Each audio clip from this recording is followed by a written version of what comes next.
ਅਗਮ ਅਗੋਚਰ ਸਚ ਸਾਹਿਬ ਮੇਰਾ,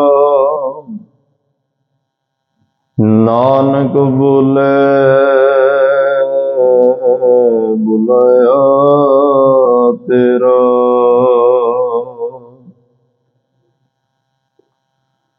ਸਤਨਾਮ ਸ੍ਰੀ ਵਾਹਿਗੁਰੂ ਸਾਹਿਬ ਜੀਓ। ਕਿਰਪਾ ਕਰੀ ਹਮ ਪਰ ਜਗ ਮਾਤਾ, ਗ੍ਰੰਥ ਕਰਾ ਪੂਰਨ ਸੁਭਰਾਤਾ। ਕਿਲ ਬਿਖ ਸਕਲ ਦੇਹ ਕੋ ਹਰਤਾ, ਦੁਸ਼ਟ ਦੋਖਿਆਨ ਕੋ ਚੈ ਕਰਤਾ।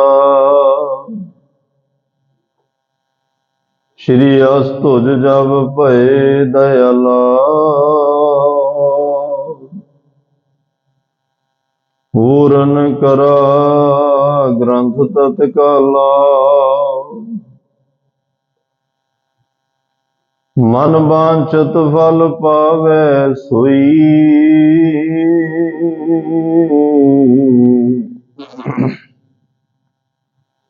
ਦੁਖ ਨਾ ਤਿਸੈ ਵਿਆਪਤ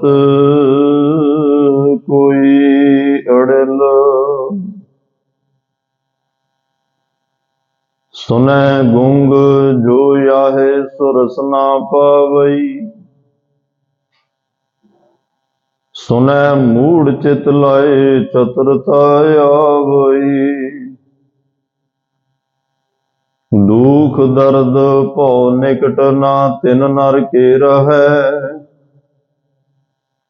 ਹੋ ਜੋ ਯਾਕੀ ਏਕ ਬਾਰ ਚਉਪਈ ਕੋ ਕਹੈ ਚਉਪਈ। ਸੰਬਤ ਸਤਰਹਿ ਸਹਸ ਭਣਿਜੈ, ਅਰਧ ਸਹਸ ਫੁਨ ਤੀਨ ਕਹਿਜੈ। ਭਾਦਰਵ ਸੁਦੀ ਅਸ਼ਟਮੀ ਰਵਿਵਾਰਾ, ਤੀਰ ਸਤਤ ਦਰਵ ਗ੍ਰੰਥ ਸੁਧਾਰਾ। ਭਾਦਰਵ ਸੁਦੀ ਅਸ਼ਟਮੀ ਰਵਿਵਾਰਾ,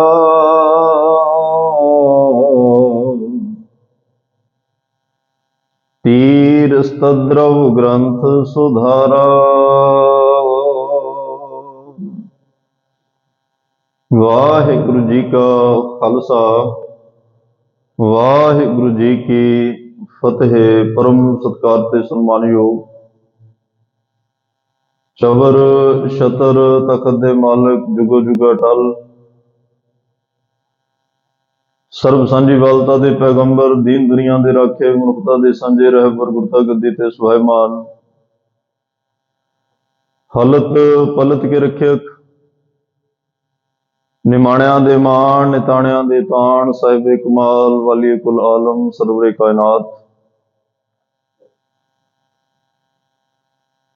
ਧੰਨ ਧੰਨ ਧੰਨ ਸਾਹਿਬ ਸ੍ਰੀ ਗੁਰੂ ਗ੍ਰੰਥ ਸਾਹਿਬ ਜੀ ਮਹਾਰਾਜ।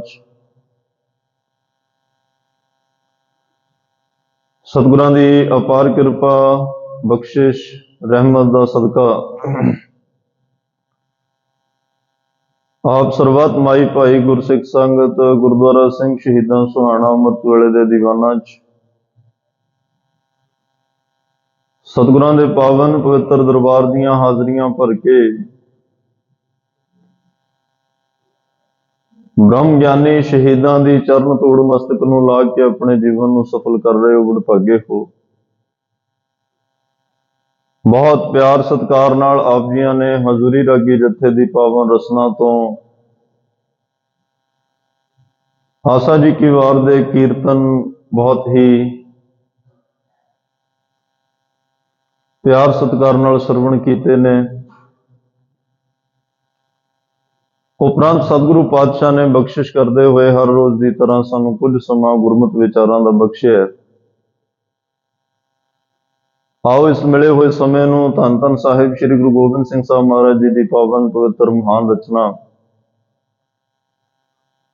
ਸਤਿਗੁਰਾਂ ਦੇ ਪਾਵਨ ਮੁਖਾਰਬਿੰਦ ਤੋਂ ਉਚਾਰਨ ਕੀਤੀ ਹੋਈ ਇਹ ਅਰਦਾਸ ਰੂਪ ਬਾਣੀ रक्षा करने वाली बाणी, मन वांछित फल देण वाली बाणी, दुखां दा दरिद्रां दा किल विखां दा नाश करने वाली बाणी। श्री चौपाई साहब जी दी विचार करके अपने जीवन ਨੂੰ सफल करिए। अज 26 और 27 नंबर पौड़ियां ने।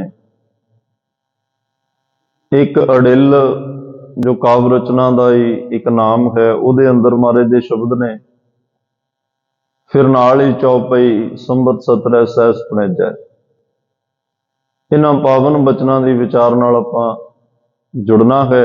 मन चित बिरतियां एकाग्र करके बैठण ਦਾ यतन करियो, ਤਾਂ ਕਿ ਜੋ सतगुरु इस पावन बाणी ਵਿੱਚ हुक्म ਸਾਨੂੰ ਸਾਰਿਆਂ ਨੂੰ ਦੇ ਰਹੇ ਨੇ, ਰੱਬੀ ਸਿਧਾਂਤ ਸਾਨੂੰ, ਗੁਰਮਤਿ ਸਿਧਾਂਤ ਸਾਨੂੰ ਸਮਝਾ ਰਹੇ ਹਨ,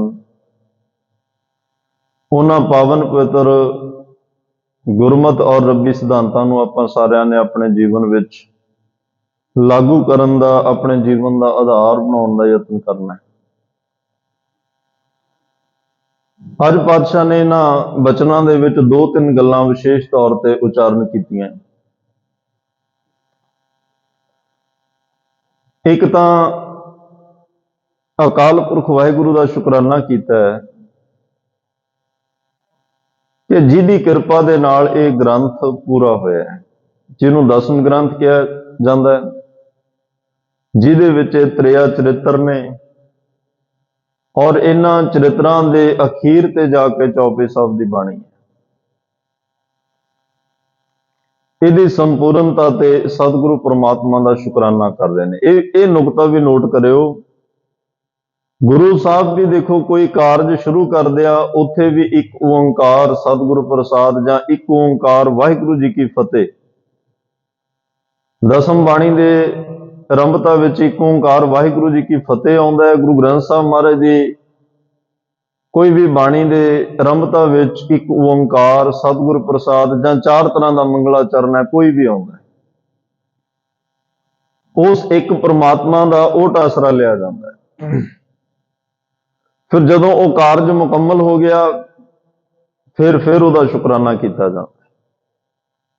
ਗੁਰੂ ਅਰਜਨ ਦੇਵ ਪਾਤਸ਼ਾਹ ਨੇ ਵੀ ਜਦੋਂ ਧੁਰਕੀ ਬਾਣੀ ਗੁਰੂ ਗ੍ਰੰਥ ਸਾਹਿਬ ਮਹਾਰਾਜ ਦੀ ਸੰਪੂਰਨਤਾ ਹੋਈ, ਸੰਪਾਦਨਾ ਜਦੋਂ ਕਰਵਾ ਰਹੇ ਨੇ, ਤੇ ਅਖੀਰ ਤੇ ਜਾ ਕੇ ਕਿਹਾ, ਪਾਤਸ਼ਾਹ ਬੜਾ ਵੱਡਾ ਕਾਰਜ ਸੀ ਅਕਾਲ ਪੁਰਖ, ਮੈਂ ਨਹੀਂ ਸੀ ਕਰ ਸਕਦਾ, ਤੁਸੀਂ ਕਰਵਾਇਆ, ਮੇਰੇ ਵੱਸ ਦੀ ਬਾਤ ਨਹੀਂ ਸੀ, ਬੜਾ ਕਠਿਨ ਕਾ 4 ਸਾਲ ਲੱਗੇ। ਗੁਰੂ ਅਰਜਨ ਦੇਵ ਪਾਤਸ਼ਾਹ 4 ਸਾਲਾਂ ਵਿੱਚ ਇੱਕ ਵੀ ਦਿਨ ਆਪਣੇ ਘਰ ਮਹਿਲਾਂ ਵਿੱਚ ਨਹੀਂ ਗਏ। ਕੋਠਾ ਸਾਹਿਬ, ਜਿੱਥੇ ਸ਼੍ਰੀ ਅਕਾਲ ਤਖਤ ਸਾਹਿਬ ਦੇ ਅੰਦਰ ਇੱਕ ਸੱਚਖੰਡ ਸਾਹਿਬ ਦਾ ਕਮਰਾ ਬਣਿਆ, ਉਹਨੂੰ ਕੋਠਾ ਸਾਹਿਬ ਕਹਿੰਦੇ, ਉੱਥੇ ਹੀ ਮਹਾਰਾਜ ਸਾਹਿਬ ਨੇ 4 ਸਾਲ ਆਪਣਾ ਨਿਵਾਸ ਰੱਖਿਆ। ਉਹ ਜਿਹੜੀ ਥੱਲੇ ਪਲੰਗ ਦੇ ਚਾਦਰ ਵਿਛਦੀ ਆ ਨਾ, ਉਹ ਗੁਰੂ ਅਰਜਨ ਦੇਵ ਪਾਤਸ਼ਾਹ ਦੀ ਹੋਈ ਹੈ। ਜਦੋਂ ਬਾਣੀ ਦਾ ਸਵਰੂਪ ਲਿਖਣਾ ਸ਼ੁਰੂ ਹੋਇਆ, ਪਲੰਗ ਦੇ ਉੱਪਰ ਮਹਾਰਾਜ ਸਾਹਿਬ ਦੇ ਅੰਗ ਜਿਹੜੇ ਲਿਖੇ ਜਾਂਦੇ ਸੀ, ਉਹ ਪਲੰਗ ਦੇ ਉੱਪਰ ਬਿਰਾਜਮਾਨ ਕੀਤੇ ਜਾਂਦੇ, ਤੇ ਮਹਾਰਾਜ ਨੇ ਕਿਹਾ, ਮੇਰਾ ਹੁਣ ਆਸਣ ਇਸ ਬਾਣੀ ਦੇ ਬਰਾਬਰ ਨਹੀਂ ਹੋਣਾ ਚਾਹੀਦਾ, ਕਿਉਂਕਿ ਬਾਣੀ ਗੁਰੂ ਹੈ ਬਾਣੀ, ਤੇ ਆਪਣਾ ਆਸਣ ਥੱਲੇ ਕੀਤਾ, ਭੁੰਜੇ ਕੀਤਾ, ਅੱਜ ਵੀ ਉਹ ਚਾਦਰ ਵਿਛੀ ਹੈ। ਤੇ ਇਸ ਕਾਰਜ ਦੀ ਸੰਪੂਰਨਤਾ ਤੇ ਫਿਰ ਪ੍ਰਮਾਤਮਾ ਦਾ ਸ਼ੁਕਰਾਨਾ ਕਰਦੇ ਹੋਏ ਕਿਹਾ, ਤੇਰਾ ਕੀਤਾ ਜਾਤੋ ਨਾਹੀ, ਮੈਨੂੰ ਜੋਗ ਕੀ ਤੋਈ, ਮੈਂ ਨਿਰਗੁਣਿਆਰੇ, ਕੋ ਗੁਣ ਨਾਹੀ ਆਪੇ ਤਰਸ ਪਇਓ। ਤਰਸ ਪਿਆ ਮਿਹਰਾਮਤ ਹੋਈਏ, ਤੂੰ ਆਪਣੇ ਤਰਸ ਵਿੱਚ ਹੀ ਸਾਰਾ ਕੁਝ ਕੀਤਾ ਹੈ, ਮੈਂ ਨਹੀਂ ਸੀ ਕਰ ਸਕਦਾ, ਤੂੰ ਇਹਦੇ ਯੋਗ ਮੈਨੂੰ ਬਣਾਇਆ ਤੇ ਹੋ ਗਿਆ। ਤੇ ਗੁਰੂ ਗੋਬਿੰਦ ਸਿੰਘ ਸਾਹਿਬ ਪਾਤਸ਼ਾਹ ਵੀ ਪ੍ਰਮਾਤਮਾ ਦਾ ਸ਼ੁਕਰਾਨਾ ਕਰ ਰਹੇ ਆ, ਜਿਹਦੀ ਕਿਰਪਾ ਨਾਲ ਇਹ ਗ੍ਰੰਥ ਲਿਖਣ ਦਾ ਸ਼ੁਭ ਕਾਰਜ ਹੋਇਆ, ਸ਼ੁਭ ਕਰਮ ਹੋਇਆ, ਮਾਨਵਤਾ ਦੇ, ਮਨੁੱਖਤਾ ਦੇ ਭਲੇ ਲਈ ਇਹ ਕਾਰਜ ਹੋਇਆ। ਪ੍ਰਮਾਤਮਾ ਦਾ ਸ਼ੁਕਰਾਨਾ ਕਰ ਰਹੇ ਆ। ਮਹਾਰਾਜ ਨੇ ਇਹ ਗ੍ਰੰਥ ਕਿੱਥੇ ਲਿਖਿਆ ਗਿਆ, ਉਦੋਂ ਸੰਮਤ ਕਿਹੜਾ ਸੀ, ਦਿਨ ਕਿਹੜਾ ਸੀ, ਮਹੀਨਾ ਕਿਹੜਾ ਸੀ, ਕਿਸ ਜਗ੍ਹਾ ਤੇ ਬੈਠ ਕੇ ਇਹ ਗ੍ਰੰਥ ਦੀ ਸੰਪਾਦਨਾ, ਸਾਰਾ ਜ਼ਿਕਰ ਕੀਤਾ। ਸ਼ਾਇਦ ਕਲਗੀਧਰ ਪਾਤਸ਼ਾਹ ਨੂੰ ਪਤਾ ਸੀ ਕਿ ਆਉਣ ਵਾਲੇ ਸਮੇਂ 'ਚ ਕੁਝ ਲੋਕ ਤਰਕ ਕਰ ਸਕਦੇ ਆ ਕਿ ਇਹ ਗ੍ਰੰਥ ਹੀ ਨਹੀਂ ਹੈ, ਇਸ ਪਾਵਨ ਬਾਣੀ ਤੇ ਤਰਕ ਹੋ ਸਕਦਾ। ਇਸ ਲਈ ਮਹਾਰਾਜ ਸਾਹਿਬ ਨੇ ਇਹ ਸਾਰਾ ਕੁਝ ਇਸ ਗ੍ਰੰਥ ਵਿੱਚ ਵਿਦਿਤ ਕੀਤਾ, ਬਿਰਾਜਮਾਨ ਕੀਤਾ, ਦੱਸਿਆ ਵੀ ਕਿਹੜੇ ਸਨ ਵਿੱਚ किस जगह ते किस दिन इहदी संपूर्णता हुई। महाराज कहते सतलुज का किनारा ਬੰਭੌਰ ਸਾਹਿਬ ਅਸਥਾਨ ਹੈ ਅਨੰਦਪੁਰ ਸਾਹਿਬ ਤੋਂ ਉੱਪਰਲੇ ਪਾਸੇ ਨੂੰ, ਉਸ ਅਸਥਾਨ ਤੇ ਇਹ ਚੌਪਈ ਸਾਹਿਬ ਪਾਵਨ ਪਵਿੱਤਰ ਬਾਣੀ ਦੀ ਰਚਨਾ ਹੁੰਦੀ ਹੈ। ਤੀਰ ਸਤਦਰਵ ਗ੍ਰੰਥ ਸੁਧਾਰਾ ਉਸ ਜਗ੍ਹਾ ਦੇ ਉੱਪਰ ਜੇ ਅੱਜ ਕੋਈ ਕਵੇ ਬਾਣੀ ਹੈ ਹੀ ਨਹੀਂ ਤੇ ਫਿਰ ਉਹ ਜਿਹੜਾ ਸਥਾਨ ਬਣਿਆ ਉਹ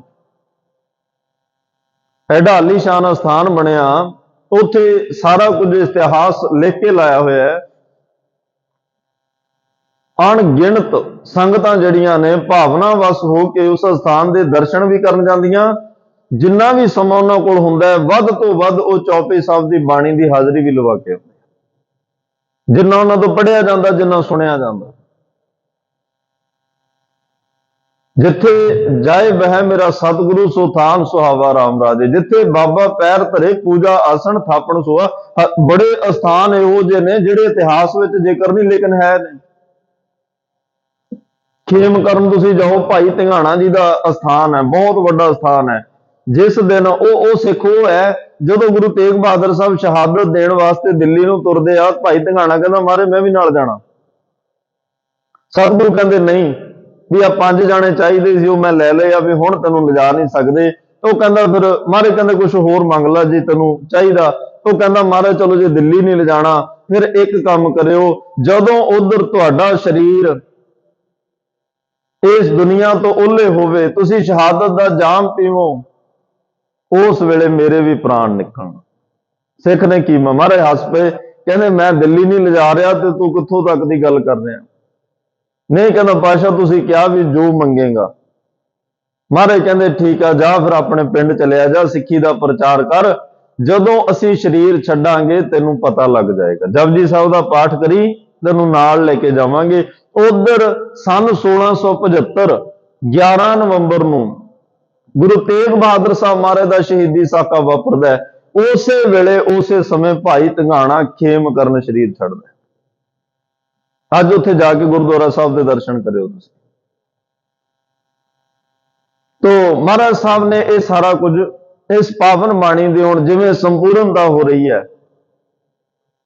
ਵੈਸੇ ਇਹਦੇ ਵਿੱਚ ਜਿਹੜੇ 1926 ਤੱਕ ਜਿਹੜੀਆਂ ਪੁਰਾਤਨ 5 ਗ੍ਰੰਥੀਆਂ ਨੇ, ਸਿੰਘ ਸਾਹਿਬ ਭਾਈ ਮਨੀ ਸਿੰਘ ਸਾਹਿਬ ਉਹਨਾਂ ਨੇ ਜਿਹੜੀਆਂ ਲਿਖੀਆਂ ਉਸ ਵੇਲੇ ਦੀਆਂ ਪੁਰਾਤਨ, ਉਹਨਾਂ ਵਿੱਚ ਚੌਪਈ ਸਾਹਿਬ ਦੋਹਰਿਆਂ ਸਮੇਤ ਸੀ ਵੀ ਔਰ ਪੜ੍ਹੀ ਵੀ ਜਾਂਦੀ ਰਹੀ ਆ। 1926 ਤੋਂ ਬਾਅਦ ਜਿਹੜਾ ਚੌਪਈ ਸਾਹਿਬ ਦਾ ਆਕਾਰ ਹੈ ਉਹਨੂੰ ਛੋਟਾ ਕੀਤਾ ਗਿਆ। ਕਈ ਥਾਵਾਂ ਤੇ ਜਿਹੜੀ ਆ ਇਹਨੂੰ ਸੰਪੂਰਨ ਦੋਹਰਿਆਂ ਸਮੇਤ ਪੜ੍ਹਦੇ ਆ, ਕਈ ਜਿਵੇਂ ਅੜਿੱਲ ਪੜਿਆ, ਫਿਰ ਚੌਪਈ ਸੰਬਤ 17 ਸਹਿਸ ਭਣੇਜਾ, ਇਤ ਸ਼੍ਰੀ ਚਰਿਤ ਰੂਪ ਖਿਆਨਾ, ਫਿਰ ਸਵਈਆ ਆ ਗਿਆ। ਕਈ ਜਿਹੜੇ ਆ ਸਰਬ ਠੌਰ ਮੋਹ ਸਹਾਈ ਦੁਸ਼ਟ ਰੋਗ ਤੇ ਲਿਹੋ ਬਚਾਈ, ਇੱਥੋਂ ਆ ਕੇ ਸਵਈਆ ਸ਼ੁਰੂ ਕਰ ਲੈਂਦੇ ਆ। ਚਲੋ ਇਹ ਸਾਡੀ ਬਦਕਿਸਮਤੀ ਹੈ ਕਿ ਜਿੱਥੇ ਏਕਾ ਬਾਣੀ ਇੱਕ ਗੁਰ ਇੱਕੋ ਸ਼ਬਦ ਵਿਚਾਰ ਦੀ ਗੱਲ ਸੀ, ਸਾਡੇ ਸਰੋਵਰ ਇੱਕ, ਸਾਡੀ ਬਾਣੀ ਇੱਕ, ਸਾਡਾ ਸਿਧਾਂਤ ਇੱਕ ਸੀ, ਸਾਡੀ ਸੰਗਤ ਇੱਕ, ਸਾਡੀ ਪੰਗਤ ਇੱਕ, ਸਾਡਾ ਸਭ ਕੁਝ ਇੱਕ ਸੀ, ਪਰ ਸਾਡੀਆਂ ਮਰਿਆਦਾਵਾਂ ਇੱਕ ਨਹੀਂ ਰਹੀਆਂ। ਇਹ ਆਪਣੇ ਆਪ ਵਿੱਚ ਇੱਕ ਵੱਡਾ ਸਵਾਲ। ਕਦੇ ਸਮਾਂ ਬਣਿਆ ਸਤਿਗੁਰੂ ਸਬੱਬ ਬਣਾਉਣ, ਪੰਥ ਬੈਠ ਕੇ ਇਹਨਾਂ ਨੂੰ ਇੱਕ ਜ਼ਰੂਰ ਕਰੇਗਾ।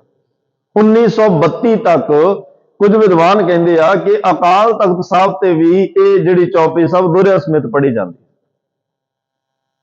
ਚਲੋ ਜੋ ਅਸੀਂ ਵੀ ਇਸ ਪਾਵਨ ਸਥਾਨ ਤੋਂ ਜਿੱਥੋਂ ਸਰਵਣ ਕਰਦੇ ਆ ਤੇ ਉਸੇ ਨੂੰ ਆਪਾਂ ਆਧਾਰ ਬਣਾ ਕੇ ਜੋ ਸਵੇਰੇ 5 ਬਾਣੀਆਂ ਦੇ ਨੇਮ ਵਿੱਚ ਚੌਪਈ ਸਾਹਿਬ ਦਾ ਸਰੂਪ ਹੈ ਉਹ ਇਹ ਹੈ, ਤੇ ਜਿਹੜੀ ਸ਼ਾਮ ਨੂੰ ਅਸੀਂ ਰਹਿਰਾਸ ਸਾਹਿਬ ਵਿੱਚ ਚੌਪਈ ਸਾਹਿਬ ਪੜ੍ਹਦੇ ਆ ਉਹ ਦੋਹਰਿਆਂ ਸਮੇਤ। ਜੋ ਮਹਾਰਾਜ ਸਾਹਿਬ ਇਸ ਬਾਣੀ ਦਾ ਨਾਲ ਨਾਲ ਮਹਾਰਾਜ ਨੇ ਮਹਾਤਮ ਵੀ ਦੱਸਿਆ ਕਿ ਭਾਈ ਇਹ ਬਾਣੀ ਨੂੰ ਪੜ੍ਹਨ ਸੁਣਨ ਵਾਲੇ ਨੂੰ ਫਲ ਕੀ ਮਿਲੇਗਾ। ਵੈਸੇ ਸਾਰੀ ਬਾਣੀ ਧੁਰ ਕੀ ਬਾਣੀ ਹੈ, ਅਕਾਲ ਪੁਰਖ ਦੇ ਘਰ ਤੋਂ ਆਈ ਬਾਣੀ ਹੈ, ਔਰ ਸਾਰੀ ਬਾਣੀ ਮਨ ਇੱਛਤ ਫਲ ਦੇਣ ਵਾਲੀ ਬਾਣੀ ਹੈ। ਅਸੀਂ ਇਹ ਨਹੀਂ ਕਹਿ ਸਕਦੇ ਵੀ ਆਹ ਬਾਣੀ ਨਾਲ ਹੀ ਫਲ ਮਿਲਣਾ ਜਿਹਦੇ ਨਾਲ ਨਹੀਂ ਮਿਲਣਾ। ਇੱਕ ਓੰਕਾਰ ਕਹਿਣ ਨਾਲ ਵੀ ਕੋਈ ਕਿਸੇ ਗੱਲ ਦੀ ਕਮੀ ਨਹੀਂ ਰਹਿੰਦੀ। ਇਹ ਬਾਣੀ ਦਾ ਵਡੱਪਣ ਹੈ।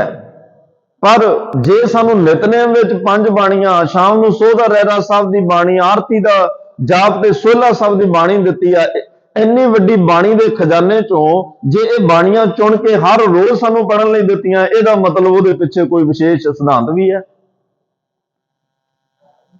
ਪੁਰਾਤਨ ਸਾਡੇ, ਚਲੋ ਹੁਣ ਥੋੜਾ ਤਰਕ ਦਾ ਜ਼ਮਾਨਾ ਜ਼ਿਆਦਾ ਹੋ ਗਿਆ, ਜਿੰਨਾ ਸਿੱਖ ਪੜ੍ਹ ਲਿਖ ਗਿਆ, ਜੇਤਾ ਪੜਿਆ ਤੇਤਾ ਕੜਿਆ, ਪੜ੍ਹੇ ਲਿਖੇ ਮੂਰਖ ਜ਼ਿਆਦਾ ਹੋ ਗਏ। ਪਹਿਲਾਂ ਸਿੱਖ ਭਾਵਨਾ ਚ ਜ਼ਿਆਦਾ ਸੀ, ਸਿੱਧੇ ਸਾਦੇ ਭੋਲੇ ਭਾਲੇ ਸਿੱਖ ਹੋਣੇ, ਸਿੱਧੀਆਂ ਗੁਰੂ ਨਾਲ ਗੱਲਾਂ, ਸਿੱਧੀਆਂ ਰੱਬ ਨਾਲ ਗੱਲ, ਕੋਈ ਵਲ-ਛਲ ਹੁੰਦਾ ਹੀ ਨਹੀਂ ਸੀ। ਉਹ ਕਿੱਡੇ ਸਿੱਧੇ ਸਾਦੇ ਜੀਵਨ ਵਾਲੇ ਸਿੱਖ ਹੋਣਗੇ ਜਿਹੜੇ ਗੁਰੂ ਨਾਲ ਇਹੀ ਗੱਲ ਦੀ ਜਿੱਦ ਕਰ ਲੈਂਦੇ ਵੀ ਆ ਪਾਣੀ ਜੇ ਤੁਸੀਂ ਪੀਓਗੇ ਤਾਂ ਅਸੀਂ ਪੀਣਾ, ਗੁਰੂ ਪਾਣੀ ਪੀਣ ਚ ਲੈ ਜਾਂਦਾ। ਉਹ ਮਾਤਾ ਭਾਗ ਭਰੀ ਕਿਹੜੀਆਂ ਯੂਨੀਵਰਸਿਟੀਆਂ 'ਚ ਪੜ੍ਹੀ ਹੋਏਗੀ ਜਿਹੜੀ ਚੋਲਾ ਬਣਾ ਕੇ ਬੈਠ ਜਾਂਦੀ ਹੈ ਵੀ ਪਾਤਸ਼ਾਹ ਚੋਲਾ ਤੁਸੀਂ ਸਵੀਕਾਰ ਕਰੋ, ਮੈਂ ਤਾਂ ਸਰੀਰ ਛੱਡਣਾ। ਮਾਤਾ ਗੁਰਦੇਵੀ ਮਾਛੀਵਾੜੇ ਦੇ ਜੰਗਲ 'ਚ ਚੋਲਾ ਬਣਾ ਕੇ ਬੈਠੀ ਆ। ਗੁਰੂ ਗੋਬਿੰਦ ਸਿੰਘ ਮਹਾਰਾਜ ਆਪ ਕਹਿੰਦੇ ਆ ਵੀ ਮੇਰਾ ਮਾਛੀਵਾੜੇ ਆਉਣ ਦਾ ਕਾਰਨ ਹੀ ਨਹੀਂ ਕੋਈ, ਮੈਂ ਤਾਂ ਮਾਤਾ ਗੁਰਦੇਵੀ ਦੀ ਭੇਟਾ ਲੈਣ ਆਇਆ। ਕਿੱਡੇ ਪਿਆਰੇ ਸਿੱਖ ਸੀ ਉਹ, ਤੇ ਉਹਨਾਂ ਦੇ ਮਨਾਂ ਦੀਆਂ ਭਾਵਨਾਵਾਂ ਸੀ ਕਿ ਜੇ ਅਸੀਂ ਚੌਪਈ ਸਾਹਿਬ ਦਾ ਪਾਠ ਕਰਦੇ ਹਾਂ, ਸਾਡੇ ਸਾਰੇ ਤਰ੍ਹਾਂ ਦੇ ਡਰ ਖਤਮ ਹੁੰਦੇ ਆ, ਸਾਡੀ ਪ੍ਰਮਾਤਮਾ ਰਕਸ਼ਾ ਕਰਦਾ, ਹਰ ਵੇਲੇ ਸਰਬ ਠੌਰ ਹੋ ਸਾਈ, ਸਾਰੀਆਂ ਥਾਵਾਂ ਤੇ ਸਹਾਇਤਾ ਕਰਦਾ, ਔਰ ਮਨ ਵਾਂਛਿਤ ਫਲ ਪਾਵੇ ਸੋਈ, ਮਨ ਇੱਛਤ ਫਲ ਸਾਨੂੰ ਮਿਲਦੇ ਆ। ਔਰ ਦੁੱਖ ਦਰਦ ਦਰਿਦਰ ਕਿਲ ਵਿਖ ਸੰਕਟ ਦੋਖ, ਕਿਸੇ ਤਰ੍ਹਾਂ ਦਾ ਕੋਈ ਲੇਪ ਸ਼ੇਪ, ਕੋਈ ਜ਼ਿੰਦਗੀ 'ਚ ਪਾਪ ਮਨ ਦਾ ਤਨ ਦਾ ਆਪ ਕੋਈ ਰਹਿੰਦਾ ਹੀ ਨਹੀਂ। ਇਹ ਪਾਵਨ ਬਾਣੀ ਦੇ ਨਾਲ, ਇਹ ਪਾਵਨ ਬਾਣੀ ਅਰਦਾਸ ਹੈ। ਵਾਰ-ਵਾਰ ਜਿਵੇਂ ਜਿਵੇਂ ਬਾਣੀ ਨੂੰ ਅਸੀਂ ਪੜ੍ਹਨਾ, ਵਾਰ-ਵਾਰ ਸਾਡੀ ਅਰਦਾਸ ਪਰਮਾਤਮਾ ਅੱਗੇ ਜਾ ਰਹੀ ਹੈ। ਇਦਾਂ ਦੀਆਂ ਭਾਵਨਾਵਾਂ ਇਹਨਾਂ ਬਾਣੀਆਂ ਨਾਲ ਸਿੱਖਾਂ ਦੀਆਂ ਜੁੜੀਆਂ ਹੋਈਆਂ ਸੀ ਤੇ ਹੈ ਨੇ, ਜਿਨ੍ਹਾਂ ਨੂੰ ਦੇਖੋ ਇਹ ਬਾਣੀ ਪੜ੍ਹ ਕੇ ਕੋਈ ਅਹਿਸਾਸ ਹੋਇਆ, ਉਹ ਤੁਸੀਂ ਲੱਖ ਤਰਕਾਂ ਦੇਈ ਜਾਓ, ਉਹ ਨਹੀਂ ਹਟਦੇ। ਜਿਨ੍ਹਾਂ ਨੂੰ ਪ੍ਰਤੱਖ ਦਿਸ ਗਿਆ, ਉਹ ਕਿਵੇਂ ਹਟ ਜਾਣਗੇ? ਇਹ ਉਹ ਲੋਕ ਕਰ ਰਹੇ ਆ ਜਿਹੜੇ ਆਪ ਨਹੀਂ ਕਰਨਾ ਚਾਹੁੰਦੇ, ਜਿਹੜੇ ਆਪ ਨਹੀਂ ਜਪਣਾ ਚਾਹੁੰਦੇ, ਉਹ ਲੋਕ ਇਦਾਂ ਦੀਆਂ ਤਰਕਾਂ ਖੜੀਆਂ ਕਰਦੇ ਆ। ਪਰ ਸਤਿਗੁਰੂ, ਇਹ ਬਾਣੀ ਦਾ ਧਰਮ ਹੈ, ਜਦੋਂ ਇਸ ਬਾਣੀ ਨੂੰ ਪੜੋਗੇ, ਸਾਨੂੰ ਅਰਥ ਆਉਣ ਨਾ ਆਉਣ, ਭਾਵਨਾ ਨਾਲ ਪੜ੍ਹੀ ਗਈ, ਅਰਦਾਸ ਹੋਈ ਤੇ ਜੋ ਸਾਡੇ ਕਾਰਜ ਉਹਨੇ ਸਵਾਰਨੇ। ਬਿਨ ਬੋਲਿਆ ਸਭ ਕੁਝ ਜਾਣਦਾ। ਅਸੀਂ ਤਾਂ ਡਾਕਟਰ ਨੂੰ ਇੰਨਾ ਹੀ ਕਹਿੰਦੇ ਆ ਨਾ ਵੀ ਪੇਟ ਦਰਦ ਹੈ ਜੀ ਜਾਂ ਸਿਰ ਦਰਦ ਹੈ, ਬਾਕੀ ਤੋਂ ਸਾਰੀਆਂ ਗੱਲਾਂ ਆਪ ਹੀ ਦੇਖ ਲੈਂਦਾ, ਕਿਉਂ ਆ, ਹੋਰ ਇਹਨੂੰ ਕੀ ਹੈ, ਵਿੱਚੋਂ ਗੱਲ ਕੀ ਆ। ਅਸੀਂ ਇੱਕ ਗੱਲ ਦਾ ਟੈਸਟ ਕਰਾਉਂਦੇ ਆ, ਕਾਫੀ ਗੱਲਾਂ ਨੂੰ ਆਪ ਹੀ ਸਮਝ ਆ ਜਾਂਦੀਆਂ, ਉਹ ਸਾਰੀਆਂ ਦਵਾਈਆਂ ਆਪ ਹੀ ਐਡ ਕਰ ਦਿੰਦੇ ਆ। ਤੇ ਗੁਰੂ ਸਾਹਿਬ ਮੇਰਾ ਵੈਦ ਗੁਰੂ ਗੋਬਿੰਦਾ, ਇਹ ਸਾਡੀ ਨਬਜ਼ ਫੜ ਕੇ ਸਭ ਚੈੱਕ ਹੋ ਜਾਂਦਾ ਬੋਡੀ ਦਾ, ਇੱਥੇ ਤਨ ਦਾ ਵੀ ਮਨ ਦਾ ਵੀ, ਤੇ ਉਹਦੇ ਆਧਾਰ ਤੇ ਸਤਿਗੁਰੂ ਫਿਰ ਇੱਕੋ ਹੀ ਬਚਨ ਦੇ ਨਾਲ, ਇੱਕੋ ਹੀ ਨਜ਼ਰ ਦੇ ਨਾਲ, ਇੱਕੋ ਹੀ ਰਹਿਮਤ ਦੇ ਨਾਲ ਸਭ ਕੁਝ ਠੀਕ ਕਰ ਦਿੰਦੇ ਆ। ਤੇ ਮਹਾਰਾਜ ਸਾਹਿਬ ਨੇ ਇਹ ਬਖਸ਼ਿਸ਼ਾਂ ਕੀਤੀਆਂ, ਜਿਵੇਂ ਅੰਮ੍ਰਿਤ ਵੇਲੇ 12 ਤਾਂ 22 ਨੇ ਗੁਰੂ ਗ੍ਰੰਥ ਸਾਹਿਬ 'ਚ, ਪਰ ਅੰਮ੍ਰਿਤ ਵੇਲੇ ਅਸੀਂ ਆਸਾ ਦੀ ਵਾਰ ਹੀ ਪੜ੍ਹਦੇ ਹਾਂ, ਆਸਾ ਦੀ ਵਾਰ ਦਾ ਹੀ ਕੀਰਤਨ ਕੀਤਾ ਜਾਂਦਾ ਹੈ। ਤੋਂ ਭਾਈ ਇਸ ਬਾਣੀ ਦਾ ਮਹਾਤਮ ਮਹਾਰਾਜ ਨੇ ਦੱਸਿਆ ਵੀ ਇਹ ਗੂੰਗਿਆਂ ਨੂੰ ਜ਼ੁਬਾਨ ਦੇਣ ਵਾਲੀ ਬਾਣੀ ਹੈ। ਗੂੰਗਿਆਂ ਨੂੰ ਜ਼ੁਬਾਨਾਂ ਮਿਲ ਜਾਂਦੀਆਂ, ਔਰ ਦੂਸਰੇ ਗੂੰਗੇ ਉਹ ਜਿਨ੍ਹਾਂ ਕੋਲੇ ਜ਼ੁਬਾਨ ਹੈ, ਬੋਲਣਾ ਜਾਣਦੇ ਆ, ਲੇਕਿਨ ਗੁਰਮਤਿ ਦਾ ਗਿਆਨ ਕੋਈ ਨਹੀਂ, ਰੱਬ ਦਾ ਗਿਆਨ ਕੋਈ ਨਹੀਂ, ਕੋਈ ਚੰਗੇ ਸ਼ਬਦ ਹੈ ਹੀ ਨਹੀਂ ਕਿ ਉਹ ਸੰਗਤ 'ਚ ਬੈਠ ਕੇ ਕੀ ਬੋਲਣ। ਉਹਨਾਂ ਨੂੰ ਸਤਿਗੁਰੂ ਚਤਰ ਸਿਆਣੇ ਵਿਦਵਾਨ ਵਗਤੇ ਬਣਾ ਦਿੰਦੇ ਆ। ਇਹ ਪਾਵਨ ਬਾਣੀ ਦੀ ਤਾਕਤ ਹੈ। ਉਹ ਸੰਗਤ ਵਿੱਚ ਬੈਠ ਕੇ ਉਹ ਗੁਰਮਤਿ ਦੀ ਗੱਲ ਕਰਨ ਜੋਗੇ ਹੋ ਜਾਂਦੇ ਆ। ਉਹਨਾਂ ਨੂੰ ਕੋਈ ਗੁਰਮਤਿ ਦਾ ਗਿਆਨ, ਕੋਈ ਰੱਬ ਦੇ ਘਰ ਦੀ ਸੋਝੀ ਆ ਜਾਂਦੀ ਹੈ, ਜਿਹਨਾਂ ਨੂੰ ਪਤਾ ਹੀ ਕੁਛ ਨਹੀਂ ਸੀ। ਇਸ ਪਾਵਨ ਬਾਣੀ ਦੀ ਰਹਿਮਤ ਹੈ।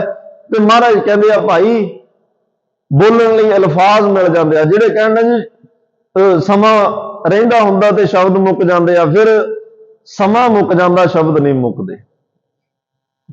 ਇਸ ਬਾਣੀ ਦੀ ਇਹ ਤਾਕਤ ਹੈ। ਘੜੀਆਂ ਦੇ ਸਮੇਂ ਮੁੱਕ ਜਾਂਦੇ ਆ, ਪਰ ਉਹ ਜਿਹੜਾ ਜਿਸ ਗਿਆਨਮਈ ਕੋਸ਼ ਨੂੰ ਜਦੋਂ ਬੰਦਾ ਟੱਚ ਕਰ ਜਾਂਦਾ ਹੈ, ਫਿਰ ਉਹ ਗਿਆਨ ਨਹੀਂ ਮੁੱਕਦਾ। ਉਹ ਚਸ਼ਮਾ ਹੈ, ਟੈਂਕੀਆਂ ਦਾ ਪਾਣੀ ਮੁੱਕਦਾ, ਚਸ਼ਮਿਆਂ ਦਾ ਨਹੀਂ ਮੁੱਕਦਾ। ਜਦੋਂ ਚਸ਼ਮਾ ਵਹਿ ਤੁਰੇ, ਜਦੋਂ ਪਿੱਛੋਂ ਗਿਆਨ ਚੱਲ ਪਏ, ਜਿੱਥੋਂ ਗਿਆਨ ਆਉਣਾ ਚਾਹੀਦਾ, ਫਿਰ ਨਹੀਂ ਮੁੱਕਦਾ ਇਹ। ਫਿਰ ਅੱਛਾ, ਜਿੱਥੋਂ ਇਹ ਗਿਆਨ ਆਉਂਦਾ ਹੈ, ਸੁਣਨ ਵਾਲਿਆਂ ਦੇ ਵੀ ਉੱਥੇ ਤੱਕ ਹੀ ਜਾਂਦਾ। ਫਿਰ ਕੰਨ ਰਸ ਨਹੀਂ ਬਣਦਾ ਇਕੱਲਾ, ਉਹਦੇ ਵੀ ਮਨ ਤੇ ਚੋਟ ਕਰੇਗਾ ਉਹ ਗਿਆਨ। ਜਦੋਂ ਚੌਪਈ ਸਾਹਿਬ ਵਰਗੀ ਬਾਣੀ ਦੀ ਬਖਸ਼ਿਸ਼ ਨਾਲ ਗਿਆਨ ਨਿਕਲੇਗਾ, ਸੁਣਨ ਵਾਲਿਆਂ ਦੇ ਮਨਾਂ ਤੇ ਦਿਲਾਂ ਤੇ ਅਸਰ ਕਰਦਾ, ਉਹ ਜੀਵਨ ਬਦਲਣ ਦੀ ਤਾਕਤ ਆਉਂਦੀ ਹੈ। ਫਿਰ ਉਹਦੇ 'ਚ ਉਹਨਾਂ ਬੋਲਾਂ ਨਾਲ ਜੀਵਨ ਬਦਲਦਾ ਹੈ। ਹੁਣ ਕੋਈ ਕਹਿ ਦਿੰਦਾ ਜੀ ਸਿਮਰਨ ਕਰਿਆ ਕਰੋ, ਤੇ ਕਰਨ ਲੱਗ ਪਏ, ਹੁਣ ਸ਼ਬਦ ਬੜੇ ਸੁਭਾਵਿਕ ਕਹੇ ਨੇ ਵੀ ਸਿਮਰਨ ਕਰਿਆ ਕਰੋ, ਹੋਰਾਂ ਨੇ ਵੀ ਬੜੀ ਵਾਰੀ ਕਿਹਾ ਹੋਏਗਾ, ਪਰ ਇੱਕ ਜਾਣੇ ਦੇ ਕਹਿਣ ਤੇ ਜੇ ਕਰਨ ਲੱਗ ਪਏ, ਇਹਦਾ ਮਤਲਬ ਉਹਦੇ ਪਿੱਛੇ ਕੌਣ ਬੋਲ ਰਿਹਾ ਸੀ? ਉਹ ਕਹਿਣ ਵਾਲਾ ਕਹਿ ਗਿਆ ਤੇ ਕਈ ਟੁੱਟੀਆਂ ਰੂਹਾਂ ਨੂੰ ਜੋੜ ਗਿਆ। ਇਹੀ ਬਰਕਤ ਹੁੰਦੀ ਹੈ ਸਿਮਰਨ ਵਾਲੇ ਤੋਂ। ਮਹਾਰਾਜ ਸਾਹਿਬ ਕਹਿੰਦੇ ਭਾਈ ਜਿਹੜਾ ਵੀ ਚਿੱਤ ਲਾ ਕੇ ਇਸ ਚੌਪਈ ਸਾਹਿਬ ਦੀ ਬਾਣੀ ਨੂੰ ਪੜ੍ਹੇਗਾ, ਸੁਣੇਗਾ, ਸਮਝੇਗਾ, ਇਹਦੀ ਕਥਾ ਸੁਣੇਗਾ, ਇਸ ਬਾਣੀ ਨੂੰ ਪੜ੍ਹੇਗਾ ਤੇ ਇਸ ਬਾਣੀ ਦਾ ਪਾਠ ਸੁਣੇਗਾ, ਸੁਣੈ ਮੂੜ ਚਿਤ ਲਾਏ ਚਤੁਰਤਾ ਆਵੇ, ਸੁਣੈ ਗੁੰਗ ਜੋ ਜਾਏ ਸੁਰਸ ਨਾ ਪਾ। ਸੁਣਨ ਨਾਲ ਹੀ, ਕਿਉਂਕਿ ਸੁਣਨ ਦਾ ਮਹੱਤਵ ਬਹੁਤ ਵੱਡਾ, ਸੁਣਨਾ ਹੀ ਔਖਾ ਹੈ, ਸੁਣਾਉਣਾ ਨਹੀਂ ਔਖਾ। ਸੁਣਾਉਣ ਵਾਲੇ ਬਹੁਤ ਨੇ, ਹਰ ਕੋਈ ਕਹਿੰਦਾ ਮੇਰੀ ਸੁਣ, ਪਹਿਲਾਂ ਤੂੰ ਮੇਰੀ ਗੱਲ ਸੁਣਨਾ ਕੋਈ ਨਹੀਂ ਜਾਣਦਾ, ਪਰ ਕਹਤੇ ਪਵਿੱਤ ਸੁਣਤੇ ਪੁਨੀਤ, ਦੁਖ ਰੋਗ ਸੰਤਾਪ ਉਤਰੇ ਸੁਣੀ ਸੱਚੀ ਬਾਣੀ। ਸੁਣਿਆ ਸਿੱਧ ਪੀਰ ਸੁਰਨਾਥ, ਸੁਣਿਆ ਧਰਤ ਧਵਲ ਆਕਾਸ਼, ਸੁਣਿਆ ਦੀਪ ਲੋ ਪਾਤਾਲ, ਸੁਣਿਆ ਕੋਇ ਨਾ ਸਕੈ ਕਾਲ, ਨਾਨਕ ਭਗਤਾਂ ਸਦਾ ਵਿਗਾਸ, ਸੁਣਿਆ ਦੁਖ ਪਾਪ ਕਾ ਨਾਸ। ਆਹ ਵਾ ਸੁਣਨ ਦੀ ਬਰਕਤ। ਸੁਣ ਸੁਣ ਨਾਮ ਤੁਮਾਰਾ ਪ੍ਰੀਤਮ, ਪ੍ਰਭ ਪੇਖਣ ਕਾ ਚਾਓ। ਪਰਮਾਤਮਾ ਦਾ ਨਾਮ ਸੁਣ ਸੁਣ, ਉਹਦੇ ਗੁਣ ਸੁਣ ਸੁਣ, ਉਹਦੀਆਂ ਬਰਕਤਾਂ ਬਖਸ਼ਿਸ਼ਾਂ ਸੁਣ ਸੁਣ, ਉਹਦਾ ਦਿਆਲੂ ਸੁਭਾਅ, ਉਹਦਾ ਕਿਰਪਾਲੂ ਸੁਭਾਅ, ਕਿਵੇਂ ਬਖਸ਼ਿਸ਼ਾਂ ਕਰਦਾ, ਉਹਦੇ ਪਰਉਪਕਾਰ, ਇਹ ਸਾਰੀਆਂ ਗੱਲਾਂ ਸੁਣ ਸੁਣ ਕੇ ਪ੍ਰਭ ਵੇਖਣ ਕਾ ਚਾਓ, ਮੇਰੇ ਮਨ ਵਿੱਚ ਉਸ ਰੱਬ ਨੂੰ ਵੇਖਣ ਦਾ ਚਾਅ ਪੈਦਾ ਹੋ ਗਿਆ। ਸੁਣ ਕੇ ਹੋਇਆ। ਸੁਣਨ ਦਾ ਬੜਾ ਵੱਡਾ ਮਹੱਤਵ ਹੈ। ਖੈਰ ਸਤਿਗੁਰੂ ਪਾਤਸ਼ਾਹ ਨੇ ਅੱਜ ਇਹਦੇ ਵਿੱਚ ਦੁੱਖ ਦਾ ਜ਼ਿਕਰ ਜ਼ਿਆਦਾ ਕੀਤਾ। ਪਿੱਛੇ ਵੀ ਦੁੱਖ ਆਏ, ਹਮਰੇ ਦੁਸ਼ਟ ਸਵੈ ਤੁਮ ਘਾਵੋ, ਕਿਤੇ ਪਾਤਸ਼ਾਹ ਨੇ ਕੱਲ ਵੀ ਬਚਨ ਆਇਆ ਸੀ, ਤਾਕੇ ਤਾਪ ਤਨਕ ਮੋਹ ਹਰ ਹੋ, ਦੁੱਖ ਦਰਦ ਭਉ ਨਿਕਟ ਨਾ ਆਇਆ। ਅੱਜ ਵੀ ਮਹਾਰਾਜ ਸਾਹਿਬ ਨੇ ਕਿਹਾ। ਇਹ ਵਾਰ-ਵਾਰ ਜਿਹੜਾ ਸਤਿਗੁਰੂ ਪਾਤਸ਼ਾਹ ਨੇ ਦੁੱਖਾਂ ਦਾ ਜ਼ਿਕਰ ਕੀਤਾ ਹੈ, ਉਹ ਇਸ ਕਰਕੇ ਕਦੇ ਕਹਿ ਰਿਹਾ ਕਿਲ ਵਿਖ ਸਕਲ ਦੇਹ ਕੋ ਹਰਤਾ, ਦੁਸ਼ ਦੁਖਿਓ ਨੂੰ ਕੋਛੈ ਕਰਤਾ। ਕਿਤੇ ਸਤਿਗੁਰੂ ਕਹਿ ਰਿਹਾ ਦੁੱਖ ਨਾ ਤਿਸੈ ਵਿਆਪਤ ਕੋਈ, ਕਿਤੇ ਕਹਿ ਰਿਹਾ ਦੁੱਖ ਦਰਦ ਭਉ ਨਿਕਟ ਨਾ ਤਿਨ ਨਰ ਕੇ ਰਹਿ, ਬੂਝੋ ਜਾਕੀ ਏਕ ਵਾਰ ਚੌਪਈ ਕੋ ਕਹੈ।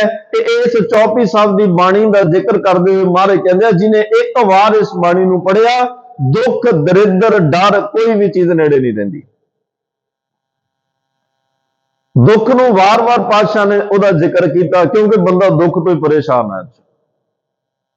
ਕੋਈ ਮਨ ਦੁਖੀ, ਕੋਈ ਤਨ ਦੁਖੀ, ਕੋਈ ਚਿੰਤਾ ਚਿਤ ਉਦਾਸ, ਥੋੜੇ ਥੋੜੇ ਸਭ ਦੁਖੀ, ਸੁਖੀ ਹਰੀ ਕੇ ਦਾਸ। ਕੋਈ ਰੱਬ ਦਾ ਪਿਆਰਾ ਹੀ ਖੁਸ਼ ਸੁਖੀ ਹੈ, ਜਿਹੜਾ ਕਹਿੰਦਾ ਵੀ ਬਸ ਠੀਕ ਹੈ ਜੋ ਹੈ, ਨਹੀਂ ਤਾਂ ਕਿਸੇ ਨਾ ਕਿਸੇ ਨੂੰ ਰੱਬ ਨੇ ਕਿਸੇ ਨਾ ਕਿਸੇ ਤਰੀਕੇ ਨਾਲ ਹਰ ਇੱਕ ਦਾ ਕੰਨ ਫੜਿਆ ਹੀ ਹੋਇਆ। ਕਈਆਂ ਨੂੰ ਦੇ ਕੇ ਭੁੱਖਾ ਰੱਖਿਆ ਹੋਇਆ, ਕਈਆਂ ਨੂੰ ਇੰਨੇ ਸੁੱਖ ਦੇ ਕੇ ਸੁੱਖ ਮੰਨਣ ਦਾ ਹੁਕਮ ਨਹੀਂ, ਉੱਥੇ ਵੀ ਉਹ ਪਰੇਸ਼ਾਨ ਨੇ ਕਿਸੇ ਨਾ ਕਿਸੇ ਗੱਲ ਵਿੱਚ, ਜ਼ਿੰਦਗੀ ਬੇਰਸੀ ਕੀਤੀ ਹੋਈ ਹੈ। ਇਸ ਲਈ ਮਹਾਰਾਜ ਕਹਿੰਦੇ ਆ ਵੈਸੇ ਤਾਂ ਦੁੱਖ ਸੁੱਖ ਜੀਵਨ ਦੇ ਸਾਥੀ ਨੇ, ਕੱਪੜੇ ਨੇ। ਦੁੱਖ ਆਪਣੀ ਝੋਲੀ ਦਰਦਾਂ ਤਕਲੀਫਾਂ ਨਾਲ ਭਰ ਕੇ ਰੱਖਦਾ, ਤੇ ਸੁੱਖ ਆਪਣਾ ਦਾਮਨ ਖੁਸ਼ੀਆਂ ਖੇੜਿਆਂ ਤੋਂ ਖਾਲੀ ਨਹੀਂ ਰਹਿਣ ਦਿੰਦਾ। ਤੇ ਮਹਾਰਾਜ ਕਹਿੰਦੇ ਆ ਜਿਸ ਕਰਕੇ ਮਨੁੱਖ ਦੀ ਦਿਲੀ ਚਾਹਤ ਜਿਹੜੀ ਹੈ ਉਹ ਸੁੱਖ ਪ੍ਰਾਪਤ ਕਰਨ ਦੀ ਹੈ। ਅੱਜ ਹਰ ਕੋਈ ਅਰਦਾਸ ਪਾਠ ਘਰ 'ਚ ਜੋ ਵੀ ਹੈ ਉਹ ਸੁੱਖ ਸ਼ਾਂਤੀ ਲਈ ਹੈ। ਅਸੀਂ ਵੀ ਅਰਦਾਸ 'ਚ ਹਰ ਵੇਲੇ ਸੁੱਖ ਸ਼ਾਂਤੀ ਦੀ ਅਰਦਾਸ ਹੀ ਕਰ। ਦੁੱਖ ਕੌਣ ਮੰਗਦਾ ਹੈ, ਲੇਕਿਨ ਮਿਲਦੇ ਆ। ਦੁੱਖ ਸੁੱਖ ਮੰਗ ਤੋਂ ਦੁੱਖ ਆ ਗਿਆ ਵੈ, ਸੋ ਸੁਖ ਹਮੋ ਨਾ ਮੰਗਿਆ ਪਾਵੇ। ਸੁੱਖ ਮੰਗਣ ਤੋਂ ਬਾਅਦ ਵੀ ਦੁੱਖ ਆ ਰਿਹਾ। ਤਾਂ ਸਤਿਗੁਰੂ ਕਹਿੰਦੇ ਆ ਸਾਰਾ ਜਗਤ ਅਸਲ ਵਿੱਚ ਇੱਕ ਰਣ ਭੂਮੀ ਹੈ, ਜਿੱਥੇ ਸਾਰੇ ਲੋਕ ਨਿਤ ਦਿਹਾੜੇ ਸੁੱਖ ਦੀ ਪ੍ਰਾਪਤੀ ਲਈ ਤੇ ਦੁੱਖ ਦੇ ਛੁਟਕਾਰੇ ਲਈ ਜੰਗ ਲੜ ਰਹੇ ਆ। ਆਪਣੇ ਆਪਣੇ ਤਰੀਕੇ ਨਾਲ ਲੜ ਰਹੇ ਆ, ਧਾਰਮਿਕ ਤੌਰ ਤੇ ਲੜ ਰਹੇ ਆ, ਧਾਰਮਿਕ ਕਰਮ ਕਾਂਡ ਕਰਕੇ। ਕੋਈ ਕਿਸੇ ਤਰੀਕੇ ਨਾਲ ਦੁੱਖਾਂ ਤੋਂ ਛੁਟਕਾਰਾ ਚਾਹੁੰਦਾ, ਕੋਈ ਕਿਸੇ ਤਰੀਕੇ ਨਾਲ ਚਾਹੁੰਦਾ, ਕੋਈ ਵਿਚਾਰਵਾਨ, ਕੋਈ ਡਾਕਟਰ, ਕੋਈ ਕਾਰੀਗਰ, ਕੋਈ ਸਾਇੰਸਦਾਨ, ਕੋਈ ਧਾਰਮਿਕ ਅਦਾਰਾ। ਭਾਵ ਹਰ ਕੋਈ ਇਸ ਜੰਗ ਨੂੰ ਜਿੱਤਣ ਲਈ ਆਪੋ ਆਪਣੇ ਹਥਿਆਰ ਚੁੱਕ ਕੇ ਜੂਝ ਰਿਹਾ ਕਿ ਸੁੱਖ ਮਿਲੇ, ਮੈਨੂੰ ਦੁੱਖ ਨਹੀਂ ਚਾਹੀਦਾ। ਦੁੱਖ ਦੀ ਅਸਲੀਅਤ ਨੂੰ ਨਾ ਜਾਣਨ ਕਾਰਨ ਇਸ ਰਣ ਭੂਮੀ ਵਿੱਚ ਬਹੁਤੇ ਲੋਕ ਹਾਰ ਗਏ, ਜਿਹਨੂੰ ਪਤਾ ਹੀ ਨਹੀਂ ਹੈ ਦੁੱਖ ਕਿਉਂ ਹੈ, ਕਿੱਥੋਂ ਸ਼ੁਰੂ ਹੋਇਆ। ਉਹ ਬਾਹਰੋਂ ਫਾਈਟ ਕਰ ਰਿਹਾ, ਦੁੱਖ ਦੀ ਜੜ ਤੱਕ ਨਹੀਂ ਜਾ ਰਹੇ। ਦੁੱਖ ਸੁੱਖ ਨੂੰ ਮਹਿਸੂਸ ਕਰਨ ਵਾਲਾ ਮਨ ਹੈ। ਜੇ ਮਨ ਬਲਵਾਨ ਹੋਵੇ ਤਾਂ ਮਹਾਰਾਜ ਸਾਹਿਬ ਕਹਿੰਦੇ ਕਈ ਦੁੱਖਾਂ ਦੇ ਪਹਾੜਾਂ ਅੱਗੇ ਵੀ ਅਡੋਲ ਰਹਿੰਦਾ ਹੈ ਜੇ ਮਨ ਤਕੜਾ ਸਿਮਰਨ ਤੇ ਬਾਣੀ ਨਾਲ ਹੋਣਾ, ਮਨ ਤਕੜਾ ਸਤਸੰਗ ਕਰਕੇ ਹੋਣਾ। ਹੋਰ ਮਨ ਦੀ ਕੋਈ ਇਦਾਂ ਦੇ ਟੌਨਿਕ ਹੀ ਹੈ ਨਹੀਂ ਵੀ ਜਿਹਦੇ ਨਾਲ ਤਕੜਾ ਹੋ ਜਾਏ। ਇਹਨੂੰ ਬਾਣੀ ਨੇ ਹੀ ਤਕੜਾ ਕਰਨਾ, ਸਿਮਰਨ ਨੇ ਤਕੜਾ ਕਰਨਾ। ਜੇ ਮਨ ਬਲਵਾਨ ਹੋਵੇ ਤਾਂ ਬੜੇ ਵੱਡੇ ਵੱਡੇ ਜਿਹੜੇ ਦੁੱਖ ਜੀਵਨ ਚ ਆਉਂਦੇ ਆ ਉੱਥੇ ਵੀ ਇਹ ਅਡਿੱਗ ਤੇ ਅਡੋਲ ਰਹਿੰਦਾ। ਜੇ ਕਿਧਰੇ ਇਹ ਹੌਸਲਾ ਛੱਡ ਦੇਵੇ, ਮਾਰੇ ਕਹਿੰਦੇ ਨਿੱਕੀਆਂ ਨਿੱਕੀਆਂ ਤਕਲੀਫਾਂ 'ਚ ਵੀ ਡੋਲ ਜਾਂਦਾ। ਫਿਰ ਤੈਨੂੰ ਇੱਕ ਕੰਮ ਵਿੱਚ ਜੇ ਘਾਟਾ ਪੈ ਗਿਆ, ਇੱਕ ਚੀਜ਼ ਨੂੰ ਉੱਥੇ ਹੀ ਇਹਨੂੰ ਲੱਗਦਾ ਵੀ ਖਤਮ ਹੋ ਗਿਆ ਸਾਰਾ ਕੁਝ, ਜਦ ਕਿ ਰੱਬ ਇੱਕ ਦਰਵਾਜ਼ਾ ਬੰਦ ਕਰਦਾ ਕਈ ਖੋਲ ਦਿੰਦਾ। ਪਰ ਅਸੀਂ ਬੰਦ ਦਰਵਾਜ਼ੇ ਵੇਖਦੇ ਰਹਿੰਦੇ ਹਾਂ, ਖੁੱਲੇ ਨਹੀਂ ਵੇਖਦੇ। ਖੁੱਲ੍ਹਣ ਲਈ ਥੋੜਾ ਇੰਤਜ਼ਾਰ ਵੀ ਕਰਨਾ ਪੈ ਸਕਦਾ, ਵਧੀਆ ਹੀ ਹੁੰਦਾ। ਨਹੀਂ ਤਾਂ ਜੇ ਇਦਾਂ ਦੀ ਗੱਲ ਹੋਵੇ, ਜਦੋਂ ਕਿਸੇ ਘਰ ਦਾ ਕੋਈ ਮੁਖੀਆ ਚਲਿਆ ਜਾਂਦਾ, ਫਿਰ ਉਹਨਾਂ ਦੇ ਘਰ ਦਾ ਕੀ ਬਣੇ ਬਾਅਦ ਚ। ਕੋਈ ਛੋਟੇ ਛੋਟੇ ਬੱਚਿਆਂ ਨੂੰ ਛੱਡ ਕੇ ਚਲਿਆ ਜਾਂਦਾ, ਫਿਰ ਉਹਨਾਂ ਦਾ ਕੀ ਬਣੇ ਬਾਅਦ ਚ। ਜੇ ਇਹੀ ਗੱਲ ਹੋਵੇ ਵੀ ਇੱਕ ਜਾਣੇ ਦੇ ਨਾਲ ਹੀ ਖੇਡ ਖਤਮ ਹੁੰਦੀ, ਪਰ ਪਰਮਾਤਮਾ ਉਸ ਤੋਂ ਵਧੀਆ ਕੋਈ ਨਾ ਕੋਈ ਸਾਧਨ ਬਣਾਉਂਦਾ, ਉਹਨੂੰ ਫਿਕਰ ਹੈ ਸਭ ਦਾ। ਤੇ ਮਹਾਰਾਜ ਕਹਿੰਦੇ ਸਭ ਤੋਂ ਜ਼ਰੂਰੀ ਮਨ ਨੂੰ ਬਲਵਾਨ ਕਰਨਾ। ਜਦੋਂ ਮਨ ਬਲਵਾਨ ਹੋ ਜਾਏ ਫਿਰ ਨਹੀਂ ਡੋਲਦਾ। ਇਸ ਮਨ ਨੂੰ ਸਹਾਰਾ ਜਿਉਂ ਮੰਦਰ ਕੋ ਥੰਮੈ ਥੰਮਣ, ਤਿਉਂ ਗੁਰ ਕਾ ਸ਼ਬਦ ਮਨੈ ਅਸਥੰਭਨ। ਸਤਿਗੁਰੂ ਪਾਤਸ਼ਾਹ ਕਹਿੰਦੇ ਆ ਭਾਈ, ਕਿ ਇਸ ਜਿਵੇਂ ਵੱਡੇ ਵੱਡੇ ਮੰਦਰਾਂ ਨੂੰ ਥੰਮੀਆਂ ਦੇ ਨਾਲ, ਥੰਮ ਪਿੱਲਰਾਂ ਦੇ ਨਾਲ ਇਹਨਾਂ ਦੇ ਆਸਰੇ ਤੇ ਖੜਾ, ਇਹ ਮਨ ਨੂੰ ਆਸਰਾ। ਤਿਉਂ ਮੰਦਰ ਕੋ ਤਿਉਂ ਗੁਰ ਕਾ ਸ਼ਬਦ ਮਨੈ ਅਸਥੰਭਨ। ਇਸ ਮਨ ਨੂੰ ਥੰਮ ਦੀ ਤਰ੍ਹਾਂ ਆਸਰਾ ਦੇਣ ਵਾਲਾ ਗੁਰੂ ਦਾ ਸ਼ਬਦ ਹੈ। ਜਿਨ੍ਹਾਂ ਦਾ ਮਨ ਪਰਮੇਸ਼ਰ ਦੇ ਚਰਨਾਂ ਟਿਕ ਜਾਂਦਾ ਹੈ, ਉਹ ਫਿਰ ਜਿਹੜੇ ਆ ਨਾ ਆਰੇ ਦੇ ਦੰਦਿਆਂ ਥੱਲੇ ਡੋਲਦੇ ਆ, ਨਾ ਬੰਦ ਕਟਾਉਂਦੇ ਡੋਲਦੇ ਆ, ਨਾ ਖੋਪਰ ਲਹਾਉਂਦੇ ਡੋਲਦੇ ਆ, ਨਾ ਚਰਖੜੀਆਂ ਤੇ ਚੜਦੇ ਡੋਲਦੇ ਆ। ਤੇ ਚਾਹੇ ਉਹਨਾਂ ਨੂੰ ਜ਼ਮੀਨ ਵਿੱਚ ਗੱਡ ਕੇ ਕੋਈ ਸ਼ਹੀਦ ਕਰੇ, ਫਿਰ ਵੀ ਨਹੀਂ ਡੋਲ। ਜਿੰਨਾ ਕੋਈ ਮਰਜ਼ੀ ਤਸੀਹਾ ਦੇਵੇ, ਉਹ ਡੋਲਦੇ ਨਹੀਂ। ਜਿਨ੍ਹਾਂ ਦੇ ਮਨ ਵਿੱਚ ਗੁਰੂ ਦਾ ਸ਼ਬਦ ਵਸ ਗਿਆ, ਜਿਨ੍ਹਾਂ ਦਾ ਮਨ ਇੰਨਾ ਤਕੜਾ ਹੋ ਗਿਆ, ਕਿਉਂਕਿ ਮਨ ਨਹੀਂ ਮਹਿਸੂਸ ਕਰਨਾ। ਬੰਦਾ ਮਨ ਤੋਂ ਹੀ ਡਰਦਾ ਹੁੰਦਾ ਨਾ। ਮਨ ਖੁਸ਼ ਹੈ, ਚਿਹਰੇ ਤੇ ਖੁਸ਼ੀ ਦਿਸੇਗੀ। ਜੇ ਤੋਂ ਹੱਸ ਰਿਹਾ, ਉਹਦਾ ਵੀ ਪਤਾ ਲੱਗੇਗਾ। ਜੇ ਮਨ ਡਰਿਆ ਹੋਇਆ ਤਾਂ ਉਹ ਸਾਫ਼ ਚਿਹਰੇ ਤੇ ਵੀ ਦਿਸੇਗਾ। ਜੇ ਮਨ ਉਦਾਸ ਹੈ, ਚਿਹਰੇ ਤੇ ਦਿਸੇਗਾ। ਤੇ ਜਿਨ੍ਹਾਂ ਦਾ ਮਨ ਤਕੜਾ ਹੋਵੇ, ਉਹ ਰੰਗ ਹੱਸੈ ਰੰਗ ਰੋਵੈ, ਚੁੱਪ ਪੀ ਕਰ ਜਾਏ, ਪਰਵਾਹ ਨਹੀਂ ਕਿਸੇ ਕੇਰੀ ਬਾਝ ਸੱਚੇ ਨਾ। ਉਹ ਅਡੋਲ ਰਹਿੰਦੇ। ਤੋਂ ਪਾਤਸ਼ਾਹ ਕਹਿੰਦੇ ਨੇ ਕਿਧਰੇ ਵੀ ਇਹਨਾਂ ਲੋਕਾਂ ਨੇ ਮਨ ਦੀ ਕਮਜ਼ੋਰੀ ਨਹੀਂ ਦਿਖਾਈ, ਨਾ ਦਿਸਦੀ ਹੈ। ਤੁਸੀਂ ਸ਼ਹੀਦਾਂ ਦੇ ਇਤਿਹਾਸ ਪੜ੍ਹੋ, ਕਿਸੇ ਦੇ ਮਨ ਦੀ ਕਮਜ਼ੋਰੀ ਨਜ਼ਰ ਨਹੀਂ ਆਈ। ਮਨ ਇੰਨਾ ਤਕੜਾ। ਅਮਰ ਕਹਾਣੀ ਇਹਨਾਂ ਸ਼ਹੀਦਾਂ ਦੀ ਗੁਰਬਾਣੀ ਦੀ ਵਿਚਾਰ ਕਰਕੇ ਹੀ ਸੀ, ਕਿਉਂਕਿ ਇਹਨਾਂ ਕੋਲੇ ਗੁਰਬਾਣੀ ਦਾ ਗਿਆਨ, ਗੁਰਮਤਿ ਦਾ ਗਿਆਨ, ਪਰਮਾਤਮਾ ਦੇ ਘਰ ਦਾ ਗਿਆਨ ਸੀ। ਦੁੱਖ ਬਾਰੇ ਪਾਤਸ਼ਾਹ ਕਹਿੰਦੇ ਇੱਕ ਗੱਲ ਇਹ ਸਮਝਣ ਵਾਲੀ ਹੈ ਕਿ ਦੁੱਖ, ਪਹਿਲੀ ਗੱਲ ਇਹਦਾ ਜਨਮ ਕਿੱਥੋਂ ਹੈ, ਤੇ ਦੂਸਰਾ ਦੁੱਖ ਸ਼ੁਰੂ ਉਦੋਂ ਵੀ ਹੁੰਦਾ ਹੈ ਜਦੋਂ ਕੋਈ ਜੀਵਨ ਦੇ ਵਿੱਚ ਬੇਤਾਲਾ ਹੋ ਜਾਏ, ਬੇਸੁਰਾ ਹੋ ਜਾਏ, ਆਪਣੇ ਮਕਸਦ ਤੋਂ ਭਟਕ ਜਾਏ। ਵੇਦਾਂ ਮੈਂ ਨਾਮ ਉਤਮ ਸੋ ਸੁਣਿਆ ਨਹੀਂ, ਫਿਰ ਹੈ ਜਿਉਂ ਬੇਤਾਲਿਆ। ਜਿਹੜੇ ਬੇਤਾਲੇ ਹੋਏ ਫਿਰਦੇ ਆ, ਉਹ ਮਾਰੇ ਕਹਿੰਦੇ ਦੁੱਖ ਉਹਨਾਂ ਦੇ ਜੀਵਨ ਵਿੱਚ ਪੈਦਾ ਹੋ ਜਾਂਦੇ। ਫਿਰ ਦੁੱਖ ਵਿੱਚੋਂ ਦਰਦ ਜਨਮ ਲੈਂਦਾ। ਇੱਥੇ ਆ ਕੇ ਇਨਸਾਨ ਬੜੇ ਵੱਡੇ ਭੁਲੇਖੇ 'ਚ ਪੈ ਜਾਂਦਾ। ਉਹ ਕੀ ਕਹਿੰਦਾ ਜੀ, ਦਰਦ ਹੋ ਰਿਹਾ, ਕੋਈ ਦਵਾਈ, ਕੋਈ ਇੰਜੈਕਸ਼ਨ। ਇਸੇ ਕਰਕੇ ਪੇਨ ਕਿਲਰ ਗੋਲੀਆਂ ਜ਼ਿਆਦਾ ਵਿਕਦੀਆਂ ਨੇ, ਕਿਉਂਕਿ ਬੰਦਾ ਦਰਦ ਦੀ ਦਵਾਈ ਮੰਗਦਾ, ਦੁੱਖ ਦੀ ਨਹੀਂ। ਉਹ ਕਹਿੰਦਾ ਕੋਈ ਨਹੀਂ, ਇਹ ਨਹੀਂ ਕਹਿੰਦਾ ਵੀ 4 ਦਿਨ ਦਰਦ ਮੈਂ ਸਹਿਣ ਕਰ ਲਾਂਗਾ, ਪਰ ਕਦੇ ਦੁਬਾਰੇ ਨਾ ਹੋਵੇ ਦੀ ਜੜ ਵਿੱਚ ਜਾ, ਉਹਦਾ ਇਲਾਜ ਕਰ। ਉਹ ਕਹਿੰਦਾ ਇੱਕ ਵਾਰੀ ਬਸ ਇਹ ਦਰਦ ਨਹੀਂ ਸਹਿਣ ਹੋ ਰਿਹਾ, ਇਹਦਾ ਹੱਲ ਕਰ। ਉਹਨੇ ਦਰਦ ਦਾ ਕੋਈ ਦਵਾਈ ਟੀਕਾ ਦਿੱਤਾ ਤੇ ਉਹਦੇ ਨਾਲ ਟਿਕ ਗਿਆ, ਭੁੱਲ ਗਿਆ ਬਾਅਦ ਚ। ਤੇ ਇਸੇ ਕਰਕੇ ਲੋਕ ਦਰਦ ਦੀਆਂ ਗੋਲੀਆਂ ਨੂੰ ਜ਼ਿਆਦਾ ਖਾਂਦੇ ਆ, ਕਿਉਂਕਿ ਉਹ ਦਰਦ ਦੇ ਇਲਾਜ ਵਿੱਚ ਹੀ ਲੱਗਿਆ, ਦੁੱਖ ਦੇ ਇਲਾਜ ਵਿੱਚ ਨਹੀਂ। ਤੋ ਸਤਿਗੁਰੂ ਪਾਤਸ਼ਾਹ ਕੋਲੇ ਵੀ ਜਦੋਂ ਕੋਈ ਆ ਕੇ ਕਹਿੰਦਾ ਦਰਦ ਦਾ ਇਲਾਜ, ਮਾਰੇ ਕਹਿੰਦੇ ਦਰਦ ਨਹੀਂ, ਇੱਥੇ ਦੁੱਖਾਂ ਦਾ ਇਲਾਜ ਹੁੰਦਾ। ਇੱਥੇ ਦਰਦ ਨਿਵਾਰਨ ਨਹੀਂ ਹੈ, ਇੱਥੇ ਦੁੱਖ ਨਿਵਾਰਨ ਹੈ। ਇੱਥੇ ਦੁੱਖਾਂ ਦੀ ਨਿਵਰਤੀ ਹੁੰਦੀ ਹੈ। ਦੁੱਖ ਭੰਜਨ ਤੇਰਾ ਨਾਮ ਜੀ, ਦੁੱਖ ਭੰਜਨ ਤੇਰਾ ਨਾਮ। 8 ਪੈਰ ਆਰਾਧੀਐ ਪੂਰਨ ਸਤਿਗੁਰ ਗਿਆਨ, ਕੋਟ ਪਤ ਉਧਾਰੇ ਖਿਨਮੈ, ਕਰਤੇ ਬਾਰ ਨਾ ਲੱਗੈ ਰੇ। ਦੀਨ ਦਰਦ ਦੁੱਖ ਭੰਜਨ ਸੁਆਮੀ, ਜਿਸ ਭਾਵੈ ਤਿਸ ਹੈ ਨਿਵਾਜੇ ਰੇ। ਗੋਪਾਲ ਦਮੋਦਰ ਦੀਨ ਦਿਆਲ, ਦੁੱਖ ਭੰਜਨ ਪੂਰਨ ਕਿਰਪਾਲ। ਇੱਥੇ ਦੁੱਖਾਂ ਦਾ ਨਾਸ਼ ਹੁੰਦਾ ਹੈ। ਹਮ ਪਾਪੀ ਨਿਰਗੁਣ ਦੀਨ ਤੁਮਾਰੇ ਰਾਮ, ਹਮ ਪਾਪੀ ਨਿਰਗੁਣ ਦੀਨ ਤੁਮਾਰੇ ਹਰ ਦਇਆਲ ਸ਼ਰਨਾਇਆ, ਤੂੰ ਦੁੱਖ ਭੰਜਨ ਸਰਬ ਸੁਖ ਦਾਤਾ। ਹਮ ਪਾਥਰ ਤਰੇ ਤਰਾਇਆ।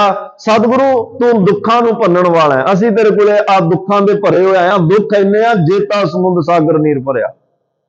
ਹਮ ਅਵਗੁਣ ਭਰੇ ਇਹ ਗੁਣ ਨਾ, ਬੜੇ ਦੁੱਖ ਨੇ ਜੀਵਨ ਚ, ਇਹਨਾਂ ਸਾਰਿਆਂ ਦੀ ਨਿਵਰਤੀ ਕਰੋ। ਤੇ ਮੈਂ ਬੜੇ ਜੀਵਨ ਵਿੱਚ ਮਿੱਤਰ ਵੀ ਬਣਾਏ ਆ, ਪਰ ਕੋਈ ਮਿੱਤਰ ਇਹੋ ਜਿਹਾ ਨਹੀਂ ਮਿਲਿਆ। ਮਿੱਤਰ ਕਨੇਰੇ ਕਰ ਥਕੀ ਮੇਰਾ ਦੁੱਖ ਕੱਟੇ ਕੋਈ, ਜਿਹੜਾ ਮੇਰੇ ਕੋਈ ਦੁੱਖ ਨੂੰ ਕੱਟ ਸਕਦਾ ਹੋਵੇ, ਕੋਈ ਇਹੋ ਜਿਹਾ ਮਿੱਤਰ ਨਹੀਂ ਮਿਲਿਆ। ਇਹੋ ਜਿਹਾ ਮਿੱਤਰ ਤਾਂ ਭਾਈ ਗੁਰੂ ਹੈ, ਇਹੋ ਜਿਹਾ ਮਿੱਤਰ ਗੁਰਬਾਣੀ ਹੈ, ਜਿਹੜੀ ਸਾਡੇ ਸਾਰੇ ਸਰੀਰ ਦੇ ਦੁੱਖਾਂ ਨੂੰ ਖਤਮ ਕਰਨ ਦੀ ਤਾਕਤ ਹੈ। ਇੱਕ ਬਚਨ ਅਸੀਂ ਪੜ੍ਹ, ਦੋ ਤਰ੍ਹਾਂ ਦਾ ਹੁਣ ਦੁੱਖ ਹੈ, ਇੱਕ ਦੁੱਖ ਆਸ਼ੀਰਵਾਦ ਰੂਪ ਵਿੱਚ ਹੁੰਦਾ ਹੈ, ਇੱਕ ਦੁੱਖ ਸਜ਼ਾ ਰੂਪ ਵਿੱਚ ਹੁੰਦਾ ਹੈ। ਕਈ ਵਾਰ ਦੁੱਖ ਆਸ਼ੀਰਵਾਦ ਰੂਪ ਵਿੱਚ ਵੀ ਆਉਂਦਾ ਹੈ। ਆਸ਼ੀਰਵਾਦ ਕਿਵੇਂ? ਕੋਈ ਦੁੱਖ ਆਇਆ, ਦੁਖੀ ਹੋਇਆ ਬੰਦਾ ਗੁਰੂ ਕੋਲ ਆਉਂਦਾ ਹੈ, ਕਿਸੇ ਮਹਾਂਪੁਰਸ਼ ਕੋਲ ਜਾਂਦਾ, ਕਿਸੇ ਬੰਦਗੀ ਵਾਲੇ ਕੋਲੇ ਜਾਂਦਾ, ਉਹ ਕੀ ਕਹਿੰਦਾ ਹੈ? ਭਾਈ ਬਾਣੀ ਪੜਿਆ ਕਰੋ, ਸਿਮਰਨ ਕਰਿਆ ਕਰੋ, ਸੇਵਾ ਕਰਿਆ ਕਰੋ, ਤੇ ਇਹ ਦੁੱਖ ਤੁਹਾਡੇ ਤਾਂ ਹੀ ਖਤਮ ਹੋਣੇ ਆ। ਹੁਣ ਦੁੱਖ ਨੇ ਕਿੱਧਰ ਜੋੜ ਦਿੱਤਾ? ਪਰਮਾਤਮਾ ਨਾਲ।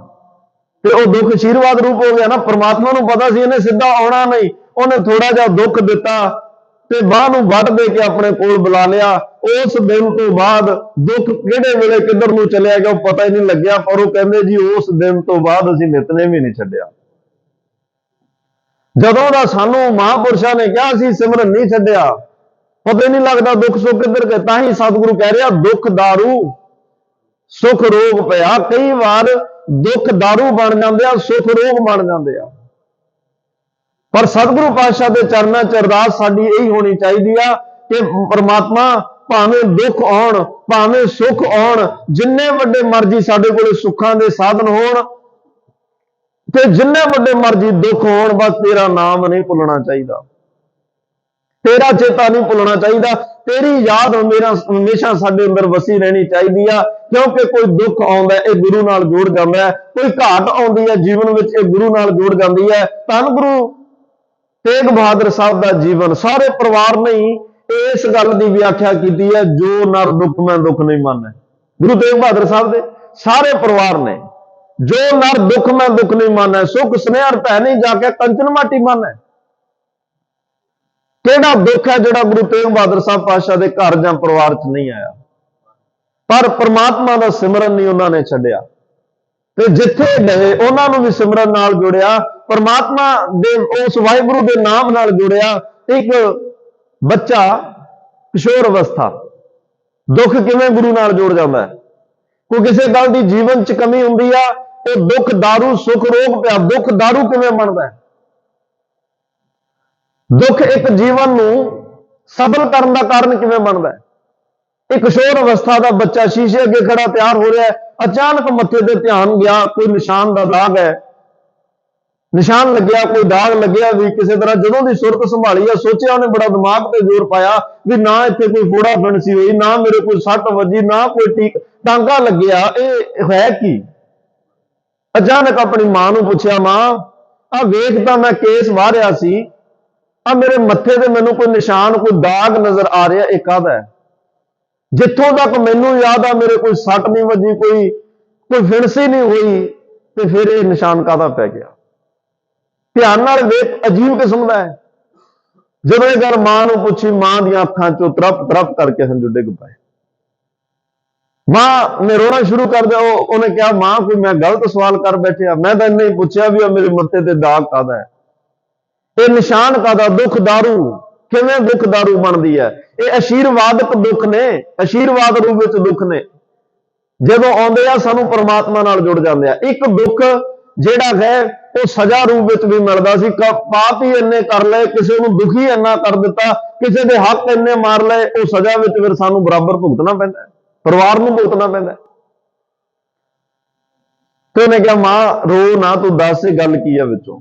ਮਾਂ ਕਹਿਣ ਲੱਗੀ, ਪੁੱਤਰ ਇੱਕ ਦਿਨ ਰੱਬ ਦਾ ਸਬੱਬ ਬਣਿਆ, ਸਾਡੇ ਘਰ ਧੰਨ ਧੰਨ ਸਾਹਿਬ ਸ੍ਰੀ ਗੁਰੂ ਤੇਗ ਬਹਾਦਰ ਸਾਹਿਬ ਆਏ, ਜਿਹੜੇ ਸਭ ਥਾਂ ਹੀ ਹੋਏ ਸਹਾਏ। ਉਹ ਗੁਰੂ ਤੇਗ ਬਹਾਦਰ ਸਾਹਿਬ ਜਿਹੜੇ ਸਾਰੀਆਂ ਥਾਵਾਂ ਤੇ ਸਹਾਈ ਹੋਣ ਵਾਲੇ। ਮੈਂ ਤੇ ਤੇਰਾ ਪਿਤਾ ਸੀ ਦੋਵੇਂ ਕੋਲ ਬੈਠੇ, ਤੇ ਤੇਰੇ ਪਿਤਾ ਜੀ ਬੜੀ ਉਦਾਸੀ ਵਿੱਚ ਬੜੇ ਦਲਗੀਰ ਹੋਏ ਬੈਠੇ ਸਨ। ਗੁਰੂ ਤੇਗ ਬਹਾਦਰ ਸਾਹਿਬ ਨੇ ਪੁੱਛਿਆ, ਰਾਜਨ, ਉਹਦਾ ਨਾਂ ਸੀ ਰਾਜਾ ਰਾਮ ਰਾਏ, राजन इन्नी दलगीरता विच क्यों बैठे हो, इन्नी उदासीनता विच क्यों बैठे हो, की गल कोई दुख है, कोई तकलीफ है? कहते ये बचन पूछया ते मेरे पिताजी रोन लग पे, उन्होंने अखां जंजू डिगन लग पे। ते गुरु तेग बहादुर साहब ने फिर होर नेड़े होकर पूछया, नहीं गल तां दसो, तुहाडे मैनूं कमी कोई लग नहीं रही, एडा सोहना राज भाग है तुहाडे कोले, घर बार महल नौकर चाकर सब कुछ, रो क्यों रहे हो? वो कहने लगी, पुत्र तेरे पिता ने रोंदे रोंदे क्या सी, पातशाह आ राज भाग सब तुहाडियां दातां ने, बस इस राज भाग नूं संभालण वाला पिछे कोई वारस नहीं है साडे, ये दुख है, पिछे वारस नहीं होण। देखो दुख है, एक तकलीफ है, एक घाट है। कहने लगे अच्छा, कहने लगे फिर गुरु तेग बहादुर साहब बड़ी गंभीरता विच आए। गंभीर महाराज साहब रहिंदे हर वेले विराग विच ने।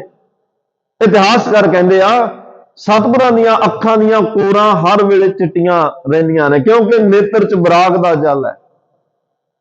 मैं नीर वह वह चलै जो, हर वेले उस परमात्मा दी प्यार दे विच जिहड़े आ नेत्र भिजे रहिंदे आ, चलूला रंग है नेत्रां दा। तां ओह कहण लगे गुरु तेग बहादुर साहब ने अपने उन्हां दे पावन हस्त कमलां विच एक छांप पाई, मुंदरी पाई, ओनू लाया, ਉਹਦੇ ਨਾਲ सतगुरु खेड रहा, कदे इस हाथ विच कदे उस हाथ विच, इदा काफी देर करते रहे।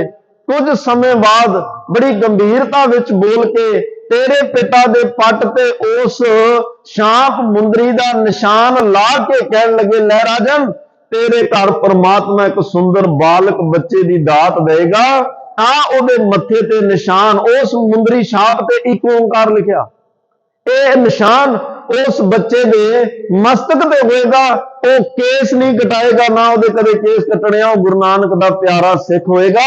लै तैनूं अज गुरु नानक ने एक दात दे दित्ती, पर जिहदी दात हमेशा ਉਹਦੇ नाल जुड़े रहना, पर हो सकदा तू ना वेख सके। ਉਹ कहण लगी समा तुरिया गया ते फिर रब दी किरपा हुई, तेरा जन्म साडे घर च होया, तेरे पिता दा चलाना हो गया, तेरा जन्म होया, ते आ पुत्र जेड़ा तेरा मत्थे ते निशान है, ये गुरु तेग बहादुर साहब दी लाई हुई निशानी दा निशान है। ये एक ओंकार लिखिया है, गुरु नानक दी दात है। उस बच्चे दे भी अखां च पानी आ गया, ते नाल उन्हें कहा, मां मैनूं उस गुरु तेग बहादुर साहब दे दर्शन कराओ, मैं दर्शन करने चाहना, कित्थे ने वो, कित्थे मिलणगे? ते मां ने कहा, पुत्र उन्हां दे पुत्र धन गुरु गोबिंद राय पातशाह गुरता गद्दी ते विराजमान है, आनंदपुर साहब रहिंदे आ। कहण लग्या, मां चल फिर आपां उन्हां दे दर्शन करके आईए। फिर 1.25 लाख दी, इस बच्चे का नाम है राजा रतन राय, फिर 1.25 लाख दियां 5 कीमती पटावां और होर बड़ियां पटावां लैके आनंदपुर साहब गुरु गोबिंद सिंह महाराज दे दर्शन करन वास्ते गया। हुण एक दुख सी जीवन दे विच, आशीर्वाद बनिया वो दुख परिवार नूं सिੱਖੀ नाल जोड़ गया, ते वो इतिहास विच भी परिवार अमर हो गया। ये है दुख दारू सुख रोग पया। महाराज कहंदे, जे कोई अपना दुख मिटावे, हर हर नाम हृदय सदगावे। जे कोई भाई अपना जिहड़ा दुख गवाउणा चाहुंदा है, वो परमात्मा दा नाम जपे, वाहिगुरु दा नाम जपे, परमात्मा दे नाम दे विच लीन हो जाए, ਉਹਦੇ मन तन दे सारे दुख खत्म हो जाणगे। जान सुख तामना, जिन्हों परमात्मा दे घरों मिलिया होया सुख मिल गया, तो महाराज कहंदे जां सुख, जदों सुख मिल गया तामना होई, फिर ਉਹਦੇ जीवन में कोई दुख नहीं आउंदा परत के। जिहदे दुख गुरु की बख्शिश नाल कटे गए। आ हुण एक दो बचन कह के मैं शब्द की व्याख्या ते आउणा। गुरु नानक साहब का बचन है, महाराज कहंदे देखो अवस्थावां, 2 अवस्थावां का जिक्र है। साडे घर दे विच नदियां होवे धेणवां, सुम होवे दुध कीओ, सारियां नदियां जिहड़ियां ने महाराज कहंदे आ नदियां होवे धेणवां, धेणवां काम धेनगा, ਉਹ ਦੁੱਧ ਦੀਆਂ ਵਗ ਪੈਣ।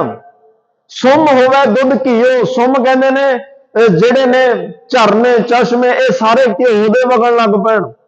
ਸਗਲੀ ਧਰਤੀ ਸ਼ੱਕਰ ਹੋਵੇ ਖੁਸ਼ੀ ਕਰੇ ਨਿਤ ਜੀਓ, ਸਾਰੀ ਧਰਤੀ ਸ਼ੱਕਰ ਦੀ ਤਰ੍ਹਾਂ ਮਿੱਠੀ ਹੋ ਜਾਏ। ਇਹ ਪਦਾਰਥਾਂ ਦੀ ਗੱਲ ਹੈ ਵੀ ਇੰਨੇ ਵੱਡੇ ਪਦਾਰਥ ਇੰਨੇ ਜ਼ਿਆਦਾ ਆ ਜਾਣ ਸਾਡੇ ਕੋਲ, ਪਰਬਤ ਸੋਨਾ ਰੂਪਾ ਹੋਵੇ ਹੀਰੇ ਲਾਲ ਜੜਾਓ, ਸਾਰੇ ਪਰਬਤ ਪਹਾੜ ਹੀਰਿਆਂ ਦੇ ਰਤਨਾਂ ਦੇ ਲਾਲਾਂ ਦੇ ਪਹਾੜ ਬਣ ਜਾਣ। पर एक गल महाराज कहते, इन्ने सुख इन्ने पदार्थ इन्नियां जिंदगी में दातां मिल जान, पर एक गल सिखो याद रखियो, धी तू है सालाहना आखण लह ना चाहो, इन्नियां दातां देण वाले दा नाम नहीं भुलना। ਉਹਦਾ ਸ਼ੁਕਰਾਨਾ ਨਹੀਂ ਕਰਨਾ ਭੁੱਲਣਾ। ਜਿਹਨੇ ਇੰਨੀਆਂ ਦਾਤਾਂ, ਇਹਨਾਂ ਦਾਤਾਂ ਵਿੱਚ ਨਹੀਂ ਉਲਝਣਾ, ਜਿਹਨੇ ਦਿੱਤੀਆਂ ਉਹਦਾ ਸ਼ੁਕਰਾਨਾ। ਫਿਰ ਇਹ ਦੁੱਖ ਦਾਰੂ ਬਣ ਜਾਣਗੇ। ਨਹੀਂ ਫਿਰ ਮਹਾਰਾਜ ਕਹਿੰਦੇ ਸੁੱਖ ਰੋਗ ਪਿਆ। ਜੇ ਸੁੱਖਾਂ ਵਿੱਚ ਉਹਨੂੰ ਭੁੱਲ ਗਏ ਫਿਰ ਸੁੱਖ ਰੋਗ ਬਣਨਗੇ। ਜੇ ਅੱਛਾ ਮਹਾਰਾਜ ਕਹਿੰਦੇ ਜੇ ਦੁੱਖ ਇੰਨੇ ਆ ਜਾਣ, ਜੇ ਦੇਖਿਆ ਦੁੱਖ ਲਾਈਆ ਪਾਪ ਗ੍ਰਹਿ ਦੇ ਰਾਹ। ਇੱਥੇ ਦੋ ਗ੍ਰਹਿਆਂ ਦਾ, ਰਾਹੂ ਤੇ ਕੇਤੂ ਦਾ ਜ਼ਿਕਰ ਕੀਤਾ, ਕਿਉਂਕਿ ਜਿਹੜੇ ਦੇਖਣ ਵਾਲੇ ਆ ਜੰਤਰੀਆਂ, ਉਹ ਇਹ ਦੋ ਗ੍ਰਹਿਆਂ ਦੇ ਨਾਂ ਤੇ ਲੋਕਾਂ ਨੂੰ ਡਰਾਉਂਦੇ ਵੀ ਆ ਵੀ ਇਹ ਦੋ ਗ੍ਰਹਿ ਭਾਰੇ ਨੇ ਤੇ ਇਹ ਨੈਗੇਟਿਵ ਹੋਣਾ, ਆ ਹੋ ਜਾਂਦਾ, ਉਹ ਹੋ ਜਾਂਦਾ। ਮਹਾਰਾਜ ਕਹਿੰਦੇ ਇੰਨਾ ਸਮਾਂ ਖਰਾਬ ਹੋ ਜਾਏ, ਇੰਨਾ ਸਮਾਂ ਸਾਰੇ ਗ੍ਰਹਿ ਖਰਾਬ ਹੋ ਜਾਣ, ਸਾਰਾ ਸਮਾਂ ਖਰਾਬ ਹੋ ਜਾਏ ਤੇ ਰਤ ਪੀਣੇ ਰਾਜੇ ਸਿਰੇ ਉੱਪਰ ਰੱਖਿਆ ਇਹ ਵੈ ਜਾਪੈ ਭਾਉ। ਜਿਹੜੇ ਖੂਨ ਪੀਣੇ ਰਾਜੇ, ਜ਼ੁਲਮ ਕਰਨ ਵਾਲੇ ਰਾਜੇ, ਗਰੀਬਾਂ ਦਾ ਹੱਕ ਤੇ ਗਰੀਬਾਂ ਦੀ ਹੱਕ ਹਲਾਲ ਦੀ ਕਮਾਈ ਖੋਣ ਵਾਲੇ ਉਹ ਤੇਰੇ ਸਿਰ ਤੇ ਤਲਵਾਰ ਲਟਕਾ ਕੇ ਬੈਠੇ ਹੋਣ। ਇੱਕ ਇੱਕ ਪਲ ਤੇਰਾ ਦੁੱਖਾਂ ਵਿੱਚ ਜ਼ਿੰਦਗੀ ਤੇ ਮੌਤ ਦੀ ਲੜਾਈ ਲੜਦਿਆਂ ਲੰਘੇ, ਫਿਰ ਵੀ ਤੂੰ ਇੱਕ ਕੰਮ ਕਰਨਾ, ਭੀ ਤੂੰ ਹੈ ਸਾਲਾਹਣਾ ਆਖਣ ਲਹਿ ਨਾ ਚਾਹੋ। ਇੰਨੇ ਵੱਡੇ ਦੁੱਖਾਂ ਵਿੱਚ ਵੀ ਤੇਰੀ ਰਸਨਾ ਤੋਂ ਸਤਨਾਮ ਵਾਹਿਗੁਰੂ ਨਹੀਂ ਭੁੱਲਣਾ ਚਾਹੀਦਾ। ਤੇਰੀ ਰਸਨਾ ਤੋਂ ਵਾਹਿਗੁਰੂ ਸ਼ਬਦ ਨਹੀਂ ਵਿਸਰਨਾ ਚਾਹੀਦਾ। ਇੰਨਾ ਕੁਛ ਵੀ ਹੋ ਜਾਏ, ਇੰਨੇ ਵੱਡੇ ਦੁੱਖ ਜੀਵਨ ਚ ਆ ਜਾਣ, ਤੇ ਇਹ ਭਾਈ ਮਹਾਰਾਜ ਸਾਹਿਬ ਨੇ ਬਖਸ਼ਿਸ਼ਾਂ ਜਿਹੜੀਆਂ ਕੀਤੀਆਂ। ਤੇ ਅੱਜ ਮੈਂ ਇਹ ਤਾਂ ਬੇਨਤੀ ਕਰੀ ਕਿ ਗੁਰੂ ਗੋਬਿੰਦ ਸਿੰਘ ਸਾਹਿਬ ਪਾਤਸ਼ਾਹ, ਉਹਨਾਂ ਨੇ ਦੁੱਖ ਦਾ ਜ਼ਿਕਰ ਅੱਜ ਦੇ ਇਹਨਾਂ ਬਚਨਾਂ ਵਿੱਚ 3 ਵਾਰੀ ਦੁੱਖ ਦਾ ਜ਼ਿਕਰ ਕੀਤਾ ਹੈ ਕਿ ਜੀਵਨ ਦੇ ਵਿੱਚ ਜਿਹੜੇ ਆ ਦੁੱਖ ਆਉਂਦੇ ਆ, ਪਰ ਉਸ ਵਾਹਿਗੁਰੂ ਦੀ ਕਿਰਪਾ ਹੋ ਜਾਏ, ਕਿਰਪਾ ਦ੍ਰਿਸ਼ਟੀ ਹੋ ਜਾਏ, ਕੋਈ ਦੁੱਖ, ਕੋਈ ਦਰਦ, ਕੋਈ ਦਰਿਦਰ, ਕੋਈ ਡਰ, ਕੋਈ ਜ਼ਿੰਦਗੀ 'ਚ ਨਹੀਂ ਰਹਿੰਦਾ। ਮਨ ਵਾਂਛਿਤ ਜਿਹੜੇ ਆ ਉਹ ਫਲ ਮਿਲਦੇ ਆ। ਮਹਾਰਾਜ ਇੱਥੋਂ ਸ਼ੁਰੂ ਕਰਦੇ ਆ, ਕਿਰਪਾ ਕਰੀ ਹਮ ਪਰ ਜਗ ਮਾਤਾ। ਦੇਖੋ ਆਪ ਵੀ ਉਸ ਪ੍ਰਮਾਤਮਾ ਦੀ ਬਖਸ਼ਿਸ਼ ਵਿੱਚ ਨੇ ਹਰ ਵੇਲੇ। ਜਗ ਮਾਤਾ, ਮਾਤਾ ਕਿਹਾ ਇੱਥੇ, ਜਿਹੜੀ ਜਗਤ ਦੀ ਮਾਤਾ ਹੈ ਉਹ ਕੌਣ ਹੈ? ਪਰਮਾਤਮਾ। ਤੂੰ ਮੇਰਾ ਪਿਤਾ, ਤੂੰ ਹੈ ਮੇਰਾ ਮਾਤਾ, ਉਹ ਇੱਕੋ ਹੀ ਹੈ। ਪੁਰਖ ਕਿਹਾ, ਇਸ ਜਗ ਮੈਂ ਪੁਰਖ ਏਕ ਹੈ, ਹੋਰ ਸਗਲੀ ਨਾਰ ਸਮਾਈ। ਉਹ ਪਰਮਾਤਮਾ ਸਾਡਾ ਪਿਤਾ ਵੀ ਹੈ, ਸਾਡਾ ਮਾਤਾ ਵੀ। ਤੂੰ ਮੇਰੀ ਮਾਤਾ ਨਹੀਂ ਕਿਹਾ, ਤੂੰ ਹੈ ਮੇਰਾ ਮਾਤਾ, ਮੇਰਾ ਹੀ ਕਿਹਾ ਉੱਥੇ ਵੀ। ਤੇ ਮਹਾਰਾਜ ਕਹਿੰਦੇ ਉਸ ਜਗਤ ਦੀ ਰਚਨਾ ਕਰਨ ਵਾਲੇ, ਸੰਸਾਰ ਨੂੰ ਪੈਦਾ ਕਰਨ ਵਾਲੇ, ਕਿਰਪਾ ਕਰੀ ਹਮ ਪਰ। ਮੇਰੇ ਤੇ ਉਹਨੇ ਕਿਰਪਾ ਕੀਤੀ। ਕਿਹਨੇ? ਜਿਹਨੇ ਸਾਰੇ ਸੰਸਾਰ ਨੂੰ ਪੈਦਾ ਕੀਤਾ। ਤੇ ਫਿਰ ਕੀ ਹੋਇਆ? ਗ੍ਰੰਥ ਕਰਾ ਪੂਰਨ ਸੁਭਰਾਤਾ।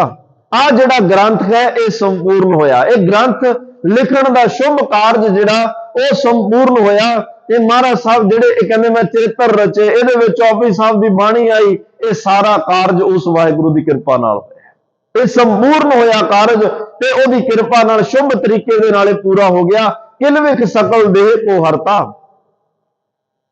ਕਿਲਵਿਖ ਕਹਿੰਦੇ ਆ ਉਹ ਪਾਪ ਜਿਹਦੀਆਂ ਜੜਾਂ ਮਨ ਵਿੱਚ ਬੜੀਆਂ ਗਹਿਰੀਆਂ, ਸਾਡੀਆਂ ਉਹ ਫੋੜਾ ਜਿਹੜਾ ਨਸਾਂ ਦੇ ਨਾਲ ਅਟੈਚ ਹੋ ਜਾਏ। ਇੱਕ ਤਾਂ ਪ੍ਰੋਪਰ ਹੁੰਦਾ ਨਾ, ਉਹਦਾ ਇਲਾਜ ਸੌਖਾ। ਜਿਹੜਾ ਨਸਾਂ ਦੇ ਨਾਲ, ਨਾੜੀਆਂ ਨਾਲ ਅਟੈਚ ਹੋ ਜਾਏ, ਉਹਨੂੰ ਉੱਪਰੋਂ ਠੀਕ ਕਰੋਗੇ ਨੇ ਫਿਰ ਬਾਹਰ ਨਿਕਲ ਆਉਣਾ, ਉੱਤੋਂ ਠੀਕ ਕਰੋ ਫਿਰ ਬਾਹਰ ਨਿਕਲ ਆਉਣਾ। ਪਰ ਜਦੋਂ ਸਿਆਣਾ ਡਾਕਟਰ ਉਹਦੀਆਂ ਜੜਾਂ ਨੜਾਂ ਦੇ ਵਿੱਚੋਂ ਕੱਢ ਕੇ ਉਸ ਫੋੜੇ ਨੂੰ ਠੀਕ ਕਰਦਾ ਕਿ ਦੁਬਾਰਾ ਨਾ ਹੋਵੇ। ਕਿਲਵਿਖ ਉਹ ਪਾਪ ਨੇ ਜਿਹੜੇ ਸਾਡੇ ਮਨ ਤੱਕ, ਸਾਡੀਆਂ ਨਸਾਂ ਵਿੱਚ, ਨਾੜਾਂ ਤੱਕ ਜਿਹੜੇ ਘਾਉ ਕਰ ਚੁੱਕੇ ਆ। ਜਦੋਂ ਭਾਈ ਪਰਮਾਤਮਾ ਕਿਰਪਾ ਕਰਦਾ ਹੈ, ਇਹ ਅੰਦਰੋਂ ਨਾੜੀਆਂ ਵੀ ਕੱਢ ਦਿੰਦਾ ਬਾਹਰ। ਹਰਨਾਕਸ਼ ਦੀਆਂ ਕੱਢੀਆਂ ਨਾ, ਥੰਮ ਫੜ ਪ੍ਰਗਟਿਆ, ਨਰਸਿੰਘ ਰੂਪ ਅਨਾਦ ਜੁਗਾ। ਨਰਸਿੰਘ ਦਾ ਰੂਪ ਬਣ ਕੇ ਪਰਮਾਤਮਾ ਪ੍ਰਗਟ ਹੋਇਆ ਤੇ ਉਹਦੇ ਇਹੋ ਜੀ ਪੇਟ ਤੇ ਝਪਟ ਮਾਰੀ, ਅੰਦਰੋਂ ਨਾੜੀਆਂ ਵੀ ਕੱਢ ਦਿੱਤੀਆਂ। ਜਿਹੜੇ ਮਨ ਦੇ ਇੰਨੇ ਗਹਿਰੇ ਦੁੱਖ, ਪਾਪ, ਰੋਗ, ਕਿਲਵਿਖ ਨੇ, ਉਹ ਪਰਮਾਤਮਾ ਦੀ ਕਿਰਪਾ ਨਾਲ ਕਿਲਵਿਖ ਸਕਲ ਸਾਰੇ ਦੇਹ ਤੋਂ ਹਰਤਾ। ਦੇਹ ਸਰੀਰ, ਜਿੰਨੇ ਵੀ ਸਰੀਰ ਨੂੰ ਕਿਲਵਿਖ, ਪਾਪ, ਦੁੱਖ, ਜਿਵੇਂ ਕੱਲ ਆਇਆ ਸੀ ਆਦ ਵਿਆਦ ਉਪਾਦ, ਭਾਵੇਂ ਮਨ ਦੇ ਆ, ਭਾਵੇਂ ਤਨ ਦੇ ਆ, ਭਾਵੇਂ ਅਚਾਨਕ ਹੈ, ਉਹ ਸਾਰੇ ਤਰ੍ਹਾਂ ਦੇ ਦੁੱਖ ਦਰਿਦਰ ਖਤਮ ਹੋ ਜਾਂਦੇ ਆ। ਜਿਹੜੇ ਇਸ ਬਾਣੀ ਚੌਪਈ ਸਾਹਿਬ ਦੀ ਇਹਦਾ ਪਾਠ ਕਰਨਗੇ, ਨੂੰ ਸੁਣਨਗੇ, ਮਹਾਰਾਜ ਕਹਿੰਦੇ ਇਹ ਬਾਣੀ ਭਾਈ ਸਰੀਰ ਦੇ ਸਾਰੇ ਪਾਪਾਂ ਨੂੰ, ਕਿਲਵਿਖਾਂ ਨੂੰ ਨਸ਼ਟ ਕਰਨ ਵਾਲੀ ਬਾਣੀ ਹੈ। ਦੁਸ਼ਟ ਦੋਖੀਆਂ ਨੂੰ ਕੋਛਿਆ ਕਰਤਾ। ਜਿਹੜੇ ਦੁਸ਼ਟ ਨੇ, ਦੋਖੀ ਨੇ, ਵੈਰੀ ਨੇ, ਉਹਨਾਂ ਨੂੰ ਨਾਸ਼ ਕਰ ਦਿੰਦੀ ਹੈ। ਉਹ ਵਾਹਿਗੁਰੂ ਉਹਨਾਂ ਦੁਸ਼ਟਾਂ ਦੋਖੀਆਂ ਨੂੰ ਫਲ ਵਿੱਚ ਹੀ ਤਤਕਾਲ ਨਾਲ ਦੀ ਨਾਲ ਦੁਸ਼ਟ ਦੁਖੀਆਂ ਦਾ ਨਾਸ਼ ਕਰਦਾ ਹੈ, ਜਿਹੜੇ ਇਸ ਪਾਵਨ ਬਾਣੀ ਨਾਲ ਜੁੜੇ ਹੋਏ ਨੇ, ਜਿਹੜੇ ਇਸ ਬਾਣੀ ਨੂੰ ਪੜ੍ਹਦੇ ਆ, ਸੁਣਦੇ ਆ। ਸ਼੍ਰੀ ਅਸਤੁ ਜਪ ਭਏ ਦਿਆਲਾ। ਫਿਰ ਇੱਥੇ ਸ਼੍ਰੀ ਸ਼੍ਰੋਮਣੀ, ਸ਼੍ਰੀ ਮਾਇਆ ਦਾ ਪਤੀ, ਅਸਤੁਜ ਉਹ ਫਿਰ ਉਹੀ ਬਚਨ ਆ ਗਏ, ਜਿਹਦਾ ਝੰਡਾ ਕਿਰਪਾਨ ਦੇ ਨਿਸ਼ਾਨ ਵਾਲਾ। ਹੇ ਸ਼੍ਰੋਮਣੀ, ਕਿਰਪਾਨ ਦੇ ਨਿਸ਼ਾਨ ਵਾਲੇ ਝੰਡੇ ਦੇ ਮਾਲਕ ਪਰਮਾਤਮਾ, ਜਬ ਭਏ ਦਿਆਲਾ, ਜਦੋਂ ਤੁਸੀਂ ਮੇਰੇ ਤੇ ਦਿਆਲੂ ਹੋਏ ਫਿਰ ਕੀ ਹੋਇਆ? ਪੂਰਨ ਕਰਾ ਗ੍ਰੰਥ ਤਤਕਾਲਾ। ਉਸ ਵਾਹਿਗੁਰੂ ਦੀ ਕਿਰਪਾ ਨਾਲ ਬਹੁਤਾ ਸਮਾਂ ਨਹੀਂ ਲੱਗਿਆ। ਕਲਗੀਧਰ ਪਾਤਸ਼ਾਹ ਕਹਿੰਦੇ ਇਹ ਗ੍ਰੰਥ ਤਤਕਾਲਾ, ਜਲਦੀ ਨਾਲ ਹੀ ਸੰਪੂਰਨ ਹੋ ਗਿਆ, ਬੜੀ ਜਲਦੀ ਨਾਲ ਇਹ ਪੂਰਾ ਹੋਇਆ। ਮੈਂ ਹੁਣ ਮਹਾਰਾਜ ਇਸ ਬਾਣੀ ਦੀਆਂ ਵਿਸ਼ੇਸ਼ਤਾਵਾਂ, ਇਸ ਬਾਣੀ ਦਾ ਮਹਾਤਮ ਦੱਸ ਰਿਹਾ ਤੇ ਇਹ ਭਾਈ ਬਾਣੀ ਪੜਨ ਸੁਣਨ ਵਾਲਿਆਂ ਦਾ ਫਾਇਦਾ ਕੀ ਹੋਏਗਾ। ਮਹਾਰਾਜ ਕਹਿੰਦੇ ਪਹਿਲੀ ਗੱਲ, ਮਨ ਵਾਂਛਿਤ ਫਲ ਪਾਵੈ ਸੋਈ। ਦੇਖੋ ਸਤਿਗੁਰਾਂ ਨੂੰ ਪਤਾ ਵੀ ਇਹਨੂੰ ਪਹਿਲਾਂ ਲਾਲਚ ਦੇਣਾ ਪਏਗਾ, ਕਿਉਂਕਿ ਸੌਦਾ ਜ਼ਿਆਦਾ ਕਰਦਾ ਨਾ ਵੀ ਮੈਨੂੰ ਮਿਲਣਾ ਕੀ ਹੈ। ਅੱਜ ਬਹੁਤੀ ਬਾਣੀ ਇਸ ਕਰਕੇ ਪੜ੍ਹੀ ਜਾਂਦੀ ਹੈ, ਉਹਦੇ ਪਿੱਛੇ ਕੁਝ ਨਾ ਕੋਈ ਡਿਮਾਂਡ ਹੈ, ਕੋਈ ਬੰਦਾ ਆਵੇ।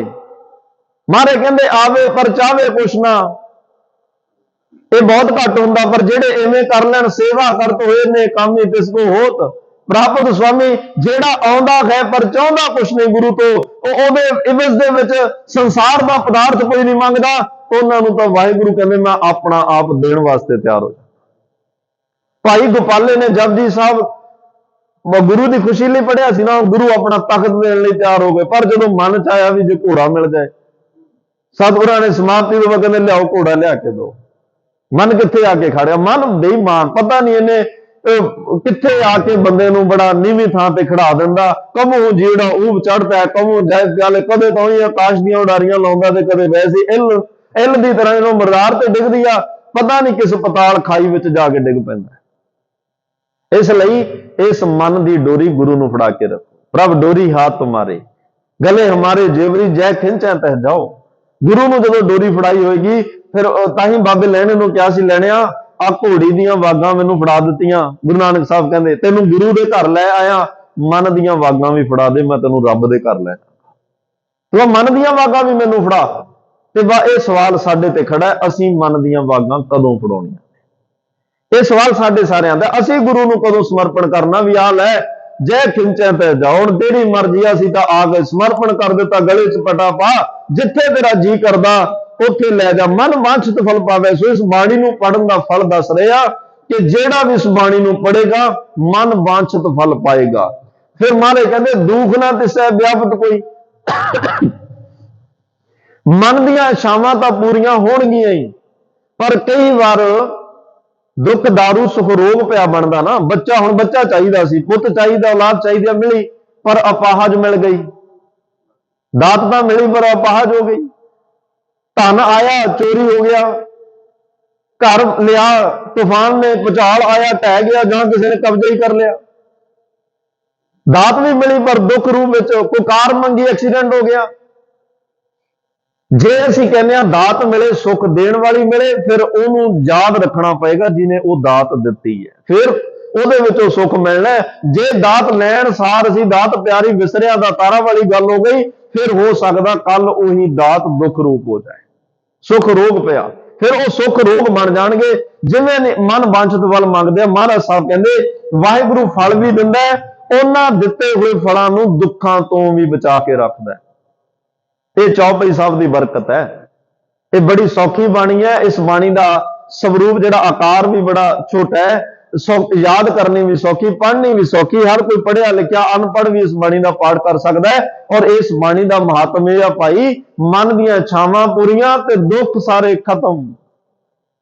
ਮਨ ਦੇ ਵੀ ਤਨ ਦੇ ਵੀ, ਆ ਲੋ ਐਡਾ ਵੱਡਾ ਵਾਅਦਾ ਕਰ ਰਿਹਾ ਮਹਾਰਾਜ ਇਸ ਬਾਣੀ ਦੇ ਲਈ, ਲਿਖ ਕੇ ਦੇ ਰਿਹਾ ਸਾਨੂੰ। ਹੁਣ ਇਹ ਬਾਣੀ ਕੋਈ ਇਹ ਤਾਂ ਹੈ ਨਹੀਂ ਵੀ ਆਪਾਂ ਸਟੇਜ ਤੋਂ ਬੋਲੇ ਤੇ ਬਾਅਦ ਚ ਮੁੱਕਰ ਜਾਏਗਾ, ਲਿਖੇ ਹੋਏ ਨੇ ਇਹ ਬਚਨ ਜੁਗੇ ਜੁਗ ਟਲ ਨੇ। ਮਹਾਰਾਜ ਕਹਿੰਦੇ ਕੋਈ ਬਾਣੀ ਨੂੰ ਜਿਸ ਭਾਵਨਾ ਵਿੱਚ ਉਚਾਰੀ ਗਈ, ਉਸ ਭਾਵ ਵਿੱਚ ਬਾਣੀ ਨੂੰ ਪੜ੍ਹੇ ਤੇ ਆਪਣੇ ਜੀਵਨ ਦਾ ਹਿੱਸਾ ਬਣਾਵੇ। ਦੁਖ ਨਾ ਤਿਸੈ ਵਿਆਪਤ ਕੋਈ, ਅੱਗੇ ਬਚਨ ਆਇਆ ਅੜਿੱਲ। ਅੜਿੱਲ ਇੱਕ ਕਾਵ ਰਚਨਾ ਦਾ ਛੰਦ ਦਾ ਨਾਂ ਹੈ, ਜਿਹਦੇ ਵਿੱਚ 4-4 ਪੰਕਤੀਆਂ ਵਾਲੇ ਸ਼ਬਦ ਨੇ। ਕਾਵ ਰਚਨਾ ਦੀ ਇਹ 4-4 ਚਰਨਾਂ ਵਾਲਾ ਜਿਹਦੇ ਵਿੱਚ ਬੰਦ, ਉਹ ਛੰਦ ਦਾ ਨਾਂ ਹੈ। ਇਹਦੇ ਵਿੱਚ ਮਹਾਰਾਜ ਕਹਿ ਰਿਹਾ ਸੁਨੈ ਗੁੰਗ ਜੋ ਜਾਹੇ ਸੁਰਸਨਾ ਪਾਵਈ। ਭਾਈ ਇਹਨੂੰ ਕੋਈ ਜਿਹਨੂੰ ਜਿਹੜਾ ਜ਼ੁਬਾਨ ਤੋਂ ਗੂੰਗਾ ਹੋਵੇ, ਚਲੋ ਜੀ ਭਾਈ ਛੱਜੂ ਚੀਵਰ ਦੀ ਸਾਖੀ ਬੜੀ ਯਾਰ ਪੜ੍ਹੀ, ਇਤਿਹਾਸ ਕਹਿੰਦਾ ਕਿ ਉਹ ਗੂੰਗਾ ਬੋਲਾ ਸੀ, ਪਰ ਉਹ ਗੂੰਗਾ ਬੋਲਾ ਜ਼ੁਬਾਨ ਕਰਕੇ ਨਹੀਂ ਸੀ ਕੱਲਾ, ਮਨ ਕਰਕੇ ਵੀ, ਕਿਉਂਕਿ ਉਸ ਵੇਲੇ ਦੀ ਅਖੌਤੀ ਨੀਵੀਂ ਜਾਤ ਵਿੱਚ ਹੈ ਤੇ ਉਸ ਵੇਲੇ ਨੀਵੀਂ ਜਾਤ ਦੇ ਬੰਦੇ ਨੂੰ ਧਾਰਮਿਕ ਸਥਾਨ ਤੇ ਜਾਣ ਦੀ ਆਗਿਆ ਨਹੀਂ ਸੀ। ਨਾ ਉਹਨੇ ਕੋਈ ਕਦੇ ਰੱਬ ਦਾ ਨਾਮ ਸੁਣਿਆ, ਨਾ ਕਦੇ ਰੱਬ ਦੀ ਗੱਲ ਸੁਣੀ ਸੀ, ਤੇ ਨਾ ਬੋਲਣ ਦਾ ਹੁਕਮ ਨਹੀਂ ਸੀ। ਸੁਣਨ ਵਾਲੇ ਦੇ ਕੰਨਾਂ 'ਚ ਸਿੱਕਾ ਢਾਲ ਕੇ ਪਾਇਆ ਜਾਂਦਾ, ਜੇ ਰੱਬ ਦਾ ਕੋਈ ਨਾਂ ਲੈਂਦਾ ਉਹਦੀ ਰਸਨਾ ਕੱਟ ਦਿੱਤੀ ਜਾਂ। ਇਹ ਹਾਲਾਤ ਸੀ ਉਹਨਾਂ, ਤਾਂ ਹੀ ਗੂੰਗਾ ਬੋਲਾ ਸੀ। ਪਰ ਸਾਹਮਣੇ ਕੌਣ ਹੈ? ਸਮਰੱਥ ਗੁਰੂ ਸਿਰ ਹੱਥ ਧਰਿਓ, ਗੁਰ ਕੀਨੀ ਕਿਰਪਾ ਹਰ ਨਾਮ ਦੀ। ਉਹ ਕਿੱਡੀ ਵੱਡੀ ਆਜ਼ਾਦੀ। ਗੁਰੂ ਨਾਨਕ ਸਾਹਿਬ ਭਾਈ ਮਰਦਾਨੇ ਨੂੰ ਲੈ ਕੇ ਨਾਲ ਜੋ ਤੁਰਨ ਲੱਗੇ, ਭਾਈ ਮਰਦਾਨੇ ਨੇ ਕਿਹਾ, ਬਾਬਾ ਮੈਂ ਮਰਾਸੀ ਹਾਂ, ਨੀਵੀਂ ਜਾਤ ਦਾ, ਵੱਡੀਆਂ ਉੱਚੀਆਂ ਜਾਤਾਂ ਵਾਲਿਆਂ ਨੇ ਮੇਰੇ ਕੋਲੋਂ ਕਦੋਂ ਰੱਬ ਦਾ ਕੀਰਤਨ ਸੁਣਨਾ ਹੈ? ਸਾਨੂੰ ਤਾਂ ਆਪ ਨੂੰ ਸੁਣਨ ਦੀ ਆਗਿਆ ਨਹੀਂ, ਮਨਾਹੀ ਹੈ, ਤੇ ਮੇਰੀ ਰਸਨਾ ਤੋਂ ਕੌਣ ਸੁਣੇਗਾ? ਮਹਾਰਾਜ ਕਹਿੰਦੇ ਕੋਈ ਨਹੀਂ, ਤੂੰ ਰੱਬ ਤੇ ਡੋਰੀਆਂ ਰੱਖ ਕੇ ਕੀਰਤਨ ਕਰ ਤਾਂ ਸਹੀ, ਤੈਨੂੰ ਦੁਨੀਆ ਸੁਣੇਗੀ। ਤੇ ਜਦੋਂ ਕੀਰਤਨ ਇੱਕ ਦਿਨ ਕਰ ਲਏ ਸੀ, ਪਹਿਲੀ ਵਾਰੀ ਕਰਿਆ ਨਾ, ਮਹਾਰਾਜ ਤੇ ਭਾਈ ਮਰਦਾਨਾ ਦੋਨੇ ਹੀ ਆ। ਉਹਨੇ ਕਿਹਾ, ਬਾਬਾ ਮੈਂ ਤੁਹਾਨੂੰ ਕਿਹਾ ਆਪਾਂ ਦੋ ਹੀ ਆ, ਸੁਣਨ ਵਾਲਾ ਤਾਂ ਕੋਈ ਹੈ ਨਹੀਂ। ਜੋ ਤਲਵੰਡੀ ਪਹਿਲੀ ਵਾਰ ਕੀਰਤਨ ਹੋਇਆ, ਕਹਿੰਦਾ ਬਾਬਾ ਕੋਈ ਵੀ ਨਹੀਂ ਸੁਣਨ ਵਾਲਾ, ਆਪਾਂ ਦੋਨੇ ਹੀ। ਹੁਣ ਕਿਹਨੂੰ ਸੁਣਾਈਏ? ਆਹ ਦਰਖਤਾਂ ਨੂੰ ਸੁਣਾਵਾਂ, ਜੰਡ ਕਰੀਰਾਂ ਨੂੰ ਸੁਣਾ? ਮਹਾਰਾਜ ਕਹਿੰਦੇ ਕੋਈ ਨਹੀਂ, ਤੂੰ ਭਰੋਸਾ ਰੱਖ ਕੇ ਕਰਤਾ ਸਹੀ, ਸਮਾਂ ਆਏਗਾ ਤੇਰੇ ਕੀਰਤਨ ਨੂੰ ਦੁਨੀਆ ਸੁਣੇਗੀ, ਸੰਸਾਰ ਸੁਣੇਗਾ। ਅੱਜ ਕਿਹੜਾ ਸਿੱਖ ਹੈ, ਸਹਿਜਧਾਰੀ ਹੈ, ਕਿਸੇ ਧਰਮ ਦਾ, ਅੱਜ ਕੌਣ ਹੈ ਜਿਹੜਾ ਹਰਿਮੰਦਰ ਸਾਹਿਬ ਤੋਂ ਕੀਰਤਨ ਨਹੀਂ ਸੁਣਦਾ? ਹਰ ਧਰਮ ਦਾ ਬੰਦਾ। ਇਹ ਮਹਾਰਾਜ ਕਹਿੰਦੇ ਤੈਨੂੰ ਲੱਗਦਾ ਕਿ ਮੈਂ ਕੀ ਬੋਲ ਰਿਹਾ, ਕਿਸੇ ਕੋਲ ਜਾਣਾ ਨਹੀਂ, ਜੋ ਤੂੰ ਬੋਲ ਰਿਹਾ ਰੱਬ ਦਾ ਦਸਤੂਰ ਹੈ, ਬ੍ਰਹਿਮੰਡ ਵਿੱਚ ਉਹਨੇ ਭੇਜ ਦੇਣਾ, ਬ੍ਰਹਿਮੰਡ ਨੇ ਇੱਕ ਦਿਨ ਸਮਾਂ ਪਾ ਕੇ ਪ੍ਰਗਟ ਕਰ ਦੇਣਾ ਸਾਰਾ ਕੁਝ। ਫਿਰ ਪ੍ਰਗਟ ਹੋਣਾ ਸਾਰਾ ਕੁਝ, ਇਹ ਪ੍ਰਗਟ ਹੋਏਗਾ। ਕਲਯੁਗ ਮੈਂ ਕੀਰਤਨ ਪ੍ਰਧਾਨਾ ਬਣੇਗਾ, ਜੇ ਬਾਣੀ ਕਹਿ ਰਹੀ ਆ ਬਣੇਗਾ ਤੇ ਹੈ ਵੀ ਆ। ਤੇ ਇਸ ਲਈ ਮਹਾਰਾਜ ਕਹਿੰਦੇ ਭਾਈ, ਤੇ ਇਹ ਜਿਨ੍ਹਾਂ ਨੂੰ ਵੈਸੇ ਜ਼ੁਬਾਨ ਤੋਂ ਨਾਮ ਬੋਲਿਆ ਜਾਵੇ, ਬੋਲਣਾ ਆ ਜਾਂਦਾ, ਜੇ ਸੁਣ ਤਾਂ ਹੀ ਸੁਣਨਾ ਕਿਹਾ। ਮਹਾਰਾਜ ਕਹਿੰਦੇ ਬੋਲ ਤਾਂ ਸਕਦੇ ਨਾ ਹੋ, ਜੇ ਬੋਲਣਾ ਹੀ ਆਉਂਦਾ ਫਿਰ ਸੁਣਿਆ ਗੁੰਗ ਜੇ ਜਾਏ ਸੁਰਸਨਾ ਕਿਉਂ ਕਹਿਣ? ਸੁਣਨ ਲਈ ਕਹਿ ਦੋ, ਸੁਣ ਲੈਣ, ਰਸਨਾ ਮਿਲੇਗੀ। ਤੇ ਜਿਹਦੇ ਕੋਲੇ ਰਸਨਾ ਹੈ, ਰੱਬ ਦਾ ਗਿਆਨ ਨਹੀਂ, ਇਹ ਬਾਣੀ ਨੂੰ ਸੁਣੇ, ਉਹਨੂੰ ਰੱਬ ਦਾ ਗਿਆਨ ਪ੍ਰਾਪਤ ਹੋਏਗਾ। ਸੁਣੇ ਮੂੜ ਚਿਤ ਲਾਏ ਚਤਰਤਾ ਵਈ, ਕਿਉਂਕਿ ਪਿੰਗਲ ਪਰਬਤ ਪਾਰ ਪਰੇ ਖਲ ਚਤਰ ਬਕੀਤਾ। ਮੂੜ ਖਲ ਨੂੰ ਕਿਹਾ, ਮੂਰਖ ਨੂੰ ਕਿਹਾ। ਮਹਾਰਾਜ ਸਾਹਿਬ ਕਹਿੰਦੇ ਨੇ, ਜੇ ਕੋਈ ਮੂਰਖ ਮਨਮੁਖ ਬੰਦਾ ਇਸ ਪਾਵਨ ਬਾਣੀ ਨੂੰ ਸੁਣੇਗਾ, ਅਨਪੜ੍ਹ ਸੁਣ ਲਏਗਾ, ਉਹਦੀ ਬੁੱਧੀ ਚਤਰਤਾ, ਕੋਈ ਚਲਾਕੀਆਂ ਵਾਲੀ ਨਹੀਂ, ਉਹ ਚਲਾਕੀ ਨਹੀਂ ਜਿਹੜੀ ਗੁਰੂ ਨੂੰ ਚੰਗੀ ਨਹੀਂ ਲੱਗਦੀ। ਸਿਆਣਾ ਮੁੱਖ ਗਿਆਨੀ, ਜਿਹਨੂੰ ਮਹਾਰਾਜ ਕਹਿੰਦੇ ਆ ਮੁੱਖ ਗਿਆਨੀ ਧਨਵੰਤ, ਜਿਹੜਾ ਚਤਰ ਸਿਆਣਾ ਵਿਦਵਾਨ, ਚਾਰ ਵੇਦਾਂ ਦਾ ਬਖਤਾ ਹੋ ਜਾਏ, ਇੰਨਾ ਚਤਰ ਸਿਆਣਾ ਹੋਵੇ, ਤੇ ਇਹ ਬਾਣੀ ਦੇ ਨਾਲ ਇੰਨਾ ਸਿਆਣਾ ਬਣ ਜਾਂਦਾ ਹੈ ਬੰਦਾ। ਉਹ ਬੰਦਾ ਜਿਹੜਾ ਜਿਹਨੂੰ ਲੋਕ ਮੂਰਖ ਕਹਿਣ, ਪਾਗਲ ਕਹਿਣ, ਉਹਦੀ ਗੱਲ ਸੁਣਨ ਲੱਗ ਪੈਂਦੇ ਆ ਲੋਕ। ਦੁੱਖ ਦਰਦ ਭਉ ਨਿਕਟ ਨਾ ਤਿੰਨਾਂ ਰਕੇਰਾ, ਦੁੱਖ ਸੰਕਟ ਦਰਦ ਦਰਿਦਰ ਗਰੀਬੀ ਭੁੱਖ ਡਰ, ਕੋਈ ਵੀ ਨੇੜੇ ਨਹੀਂ ਰਹਿੰਦਾ। ਕਿੰਨਾਂ ਨੂੰ ਇਹ ਦਾਤਾਂ ਸਾਰੀਆਂ ਮਿਲਦੀਆਂ? ਹੋ ਜੋ ਯਾਕੀ ਇੱਕ ਵਾਰ ਚੌਪਈ ਕੋ ਕਹਿ। ਜਿਹੜਾ ਇੱਕ ਵਾਰ ਭਾਈ, ਇੱਕ ਵਾਰ ਮਤਲਬ ਇੱਕ ਤੇ ਭਰੋਸਾ ਰੱਖ ਕੇ, ਆਪਣੇ ਮਨ 'ਚ ਉਹਦਾ ਵਿਸ਼ਵਾਸ ਪੱਕਾ ਕਰਕੇ ਇਹ ਚੌਪਈ ਸਾਹਿਬ ਦਾ ਪਾਠ ਕਰੇਗਾ, ਗੂੰਗਿਆਂ ਨੂੰ ਰਸਨਾ ਮਿਲੇਗੀ, ਮੂਰਖਾਂ ਨੂੰ ਵਿਦਵਤਾ ਮਿਲੇਗੀ, ਤੇ ਸਾਰਿਆਂ ਦੇ ਦੁੱਖ ਦਰਿਦਰ ਸੰਕਟ ਖਤਮ ਹੋ ਜਾਣਗੇ।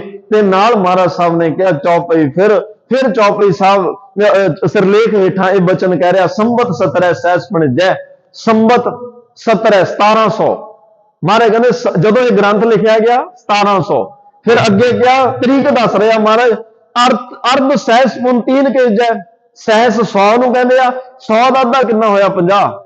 ਫੁਨ 3 ਕੇਜੈ, ਫਿਰ 3 ਸਾਲ ਹੋਰ ਜੋੜ ਦੋ, 50 ਚ 3 ਜੋੜੇ 53, ਉੱਪਰ 1700 ਗਿਆ। 1753 ਸੰਮਤ ਸੀ ਜਦੋਂ ਇਹ ਗ੍ਰੰਥ ਲਿਖਿਆ ਗਿਆ। ਸੰਮਤ 17 ਸਹਿਸ ਭਣਜੈ, ਅਰਧ ਸਹਿਸ ਪੁਨ 3 ਕੇਜੈ। ਮਾਰੇ ਕਰੇ ਭਾਦਰਵ ਸੁਦੀ ਅਸ਼ਟਮੀ ਰਵਿਵਾਰਾ, ਭਾਦਰੋਂ ਦਾ ਮਹੀਨਾ ਤੇ ਚਾਨਣ ਪੱਖ ਦਾ ਵੇਲਾ ਹੈ। ਸੁਦੀ ਵਧੀ ਨੇਰ ਪੱਖ ਮੰਨਿਆ ਜਾਂਦਾ ਹੈ। ਮੱਸਿਆ ਤੋਂ 15 ਦਿਨ ਜਿਹੜੇ 15 ਦਿਨ ਨੇਰ ਪੱਖ ਦੇ ਹੁੰਦੇ ਆ, 15 ਦਿਨ ਜਿਹੜੇ ਆ ਉਹ ਚਾਨਣ ਪੱਖ ਦੇ ਹੁੰਦੇ ਆ। ਭਾਦਰਮ ਸੁਦੀ ਅਸ਼ਟਮੀ ਰਵਿਵਾਰਾ, ਅਸ਼ਟਮੀ ਹੈ ਭਾਦਰੋਂ ਸੁਦੀ ਦੀ ਅਸ਼ਟਮੀ ਹੈ। ਰਵਿਵਾਰਾ, ਰਵ ਦਾ ਮਤਲਬ ਸੂਰਜ ਹੁੰਦਾ, ਸੂਰਜ ਦਾ ਦਿਨ ਜਿਹਨੂੰ ਸਨ ਡੇ ਕਿਹਾ ਜਾਂਦਾ, ਅੰਗਰੇਜ਼ੀ ਵਾਲੇ ਸੰਡੇ ਕਹਿੰਦੇ ਆ, ਉਹਨੂੰ ਅਸੀਂ ਆਪਾਂ ਐਤਵਾਰ ਕਹਿੰਦੇ ਆ। ਤੇ ਬਾਣੀ ਵਿੱਚ ਆਇਆ ਰਵਿਵਾਰਾ, ਰਵ ਅਰਥ ਜਿਹੜਾ ਮਤਲਬ ਹੈ ਸੂਰਜ ਦਾ ਹੈ। ਤੇ ਮਹਾਰਾਜ ਦੱਸ ਰਿਹਾ ਫਿਰ ਜਗ੍ਹਾ ਦੱਸੀ, ਤੀਰ ਸਤਦਰਵ ਗ੍ਰੰਥ ਸਤਾਰਾ। ਸਤਦਰਵ ਜਿਹੜਾ 100 ਧਾਰਾਂ ਦੇ ਵਿੱਚ 100 ਦਰਵਾਂ ਚ ਹੋ ਕੇ ਬਹਿ ਰਿਹਾ, ਉਹ ਸਤਲੁਜ ਦਰਿਆ ਦੇ ਕਿਨਾਰੇ ਭਪੌਰ ਸਾਹਿਬ ਇਸ ਪਾਵਨ ਬਾਣੀ ਦੀ ਰਚਨਾ ਹੋਈ। ਤੀਰਥ ਤਰੋ ਗ੍ਰੰਥ ਸਧਾਰਾ। ਤੋਂ ਮਹਾਰਾਜ ਸਾਹਿਬ ਕਹਿੰਦੇ ਇਤ ਸ਼੍ਰੀ ਚਰਿਤ੍ਰੋ ਪਖਿਆਨੇ। ਇੱਥੇ ਭਾਈ 404ਵਾਂ ਚਰਿੱਤਰ ਸਮਾਪਤ ਹੁੰਦਾ ਹੈ। ਤ੍ਰਿਆ ਚਰਿਤਰੇ ਮੰਤਰੀ ਭੂਪ ਸੁਬਾਦੇ। ਮੰਤਰੀ ਦਾ ਅਰਥ ਹੁੰਦਾ ਵਜ਼ੀਰ, ਭੂਪ ਦਾ ਅਰਥ ਹੁੰਦਾ ਰਾਜੇ। ਵਜ਼ੀਰ ਤੇ ਰਾਜੇ ਦਾ ਇੱਥੇ ਸੰਵਾਦ ਵਿਚਾਰ ਗੋਸ਼ਟੀ ਜੋ ਵੀ ਗੱਲਾਂ ਬਾਤਾਂ ਹੋਈਆਂ ਇਹ ਸਾਰਾ ਚਰਿਤਰਾਂ ਦੇ ਵਿੱਚ ਜ਼ਿਕਰ ਕੀਤਾ ਹੈ। ਤੇ ਆ ਚੌਪਈ ਸਾਹਿਬ ਦੀ ਬਾਣੀ ਦੇ ਵਿੱਚ ਮਹਾਰਾਜ ਹੁਣ ਆਖਰੀ ਚਰਿੱਤਰ ਦੀ ਸਮਾਪਤੀ 400 ਪਾਤਸ਼ਾਹ ਕਹਿੰਦੇ ਨੇ ਤ੍ਰਿਆ ਚਰਿਤਰੇ ਮੰਤਰੀ ਭੂਪ ਸੰਵਾਦੇ 405 ਚਰਿੱਤਰ ਸਮਾਪਤ। ਮਸ ਸੋ ਮਸਤ ਅੰਫਜੂ। ਇੱਥੇ ਅੰਫਜੂ ਇਹ ਵੀ ਇੱਕ ਛੰਦ ਦੀ ਚਾਲ ਹੈ। 405ਵਾਂ ਚਰਿੱਤਰ ਇੱਥੇ ਸਮਾਪਤ ਹੋ ਗਿਆ। ਚੰਗੀ ਤਰ੍ਹਾਂ ਮਸਤ ਸੁਮਾ ਬੜੇ ਚੰਗੇ ਮਾਹੌਲ ਵਿੱਚ ਚੰਗੇ ਤਰੀਕੇ ਨਾਲ ਇਹ ਬੜਾ ਚੰਗਾ ਕਰਮ ਹੋਇਆ ਹੈ। ਕਿਉਂਕਿ ਜਦੋਂ ਕੋਈ ਸੰਪੂਰਨਤਾ ਹੁੰਦੀ ਹੈ ਚੀਜ਼ ਉਹਨੂੰ ਚੰਗਾ ਸ਼ੁਭ ਕਰਮ ਕਿਹਾ ਜਾਂਦਾ ਹੈ। ਇੱਥੇ ਗੁਰੂ ਗੋਬਿੰਦ ਸਿੰਘ ਮਹਾਰਾਜ ਫਿਰ ਉਸ ਰੱਬ ਦਾ ਸ਼ੁਕਰਾਨਾ ਕਰਦੇ ਹੋਏ ਫਿਰ ਸਵਈਆ ਉਚਾਰਦੇ ਆ। ਵੈਸੇ ਦੋਹਰੇ ਵੀ ਨੇ, ਉਹ ਰਹਿਰਾਸ ਸਾਹਿਬ ਦੀ ਬਾਣੀ ਵਿੱਚ ਹੈ, ਅੰਮ੍ਰਿਤ ਵੇਲੇ ਦੀ ਬਾਣੀ ਚ ਹੁਣ ਇਸ ਤੋਂ ਅੱਗੇ ਹੈ ਸਵਈਆ, ਫਿਰ ਦੋਹਰਾ ਹੈ ਸਗਲ ਦੁਆਰ ਕੋ ਛੱਡ ਕੇ। ਉਹ ਆਪਾਂ ਕੱਲ ਵਿਚਾਰਾਂਗੇ। ਅੱਜ ਦੀ ਇੱਥੇ ਸਮਾਪਤੀ। ਬਸ ਅੰਤ ਵਿੱਚ ਇਹੀ ਬੇਨਤੀ ਹੈ ਕਿ ਭਾਈ ਮਹਾਰਾਜ ਨੇ ਹੁਣ ਆਪ ਸਾਰਾ ਕੁਝ ਦੱਸਿਆ ਨਾ ਵੀ ਇਹ ਬਾਣੀ ਦੀ ਤਾਕਤ ਕੀ ਹੈ, ਸਮਰੱਥਾ, ਇਹ ਬਾਣੀ ਪੜਨ ਦਾ ਫਲ ਕੀ ਹੈ। ਬਸ ਇਹਨੂੰ ਆਪਣੇ ਮਨਾਂ 'ਚ ਜਗ੍ਹਾ ਦਿਓ। ਅੱਜ ਤੋਂ ਆਪ ਔਰ ਆਪਣੇ ਬੱਚਿਆਂ ਨੂੰ ਕਹੋ ਵੱਧ ਤੋਂ ਵੱਧ ਇਹ ਚੌਪਈ ਸਾਹਿਬ ਦੀ ਬਾਣੀ ਦਾ ਪਾਠ ਕਰਿਆ ਕਰੋ, ਸੁਣਿਆ ਕਰੋ, ਤਾਂ ਕਿ ਤੁਹਾਡੀ ਲੋਕ ਪਰਲੋਕ ਵਿੱਚ ਸਤਿਗੁਰੂ ਘੁੱਟ ਕੇ ਬਾਂਹ ਫੜ ਕੇ ਰੱਖਣ। ਤੁਹਾਨੂੰ ਤੁਹਾਡੇ ਬੱਚਿਆਂ ਦੀ ਚਿੰਤਾ ਨਾ ਰਵੇ, ਗੁਰੂ ਦੀ ਚਿੰਤਾ ਬਣ ਜਾਏ। ਇੰਨਾ ਆਪਣੇ ਬੱਚਿਆਂ ਨੂੰ ਬਾਣੀ ਨਾਲ, ਇਤਿਹਾਸ ਨਾਲ ਜੋੜ ਦਿਓ, ਜਿਸ ਕਰਕੇ ਅਸੀਂ ਲੋਕ ਸੁਖੀਏ ਪਰਲੋਕ ਸੁਹੇਲੇ। ਨਾਨਕ ਹਰ ਪ੍ਰਭ ਆਪੇ ਮੇਲੇ ਦੇ ਭਾਗੀ ਬਣ ਸਕੀਏ। ਹੋਈਆਂ ਬੇਅੰਤ ਭੁੱਲਾਂ ਦੀ ਖਿਮਾ ਦੇਹੋ ਸੱਜਣ ਅਸੀਸੜੀਆਂ ਜੋ ਹੋਵੇ। ਸਾਹਿਬ ਸੋ ਮੇਲ ਸਾਰੀ ਸੰਗਤ ਆਨੰਦ ਸਾਹਿਬ ਵਿੱਚ ਰਸਨਾ ਪਵਿੱਤਰ ਕਰੋ। ਫਿਰ ਅਰਦਾਸ ਬੇਨਤੀ ਵਿੱਚ ਜੁੜਾਂਗੇ। ਆਨੰਦ ਸਾਹਿਬ ਰਾਮਕਲੀ ਮਹੱਲਾ ਤੀਜਾ। ਆਨੰਦ ਏਕ ਓੰਕਾਰ ਸਤਿਗੁਰ ਪ੍ਰਸਾਦ। ਆਨੰਦ ਭਇਆ ਮੇਰੀ ਮਾਏ ਸਤਿਗੁਰੂ ਮੈਂ ਪਾਇਆ। ਰਾਗ ਰਤਨ ਪਰਵਾਰ ਭਰੀਆਂ ਸ਼ਬਦ ਗਾਵਣੇ।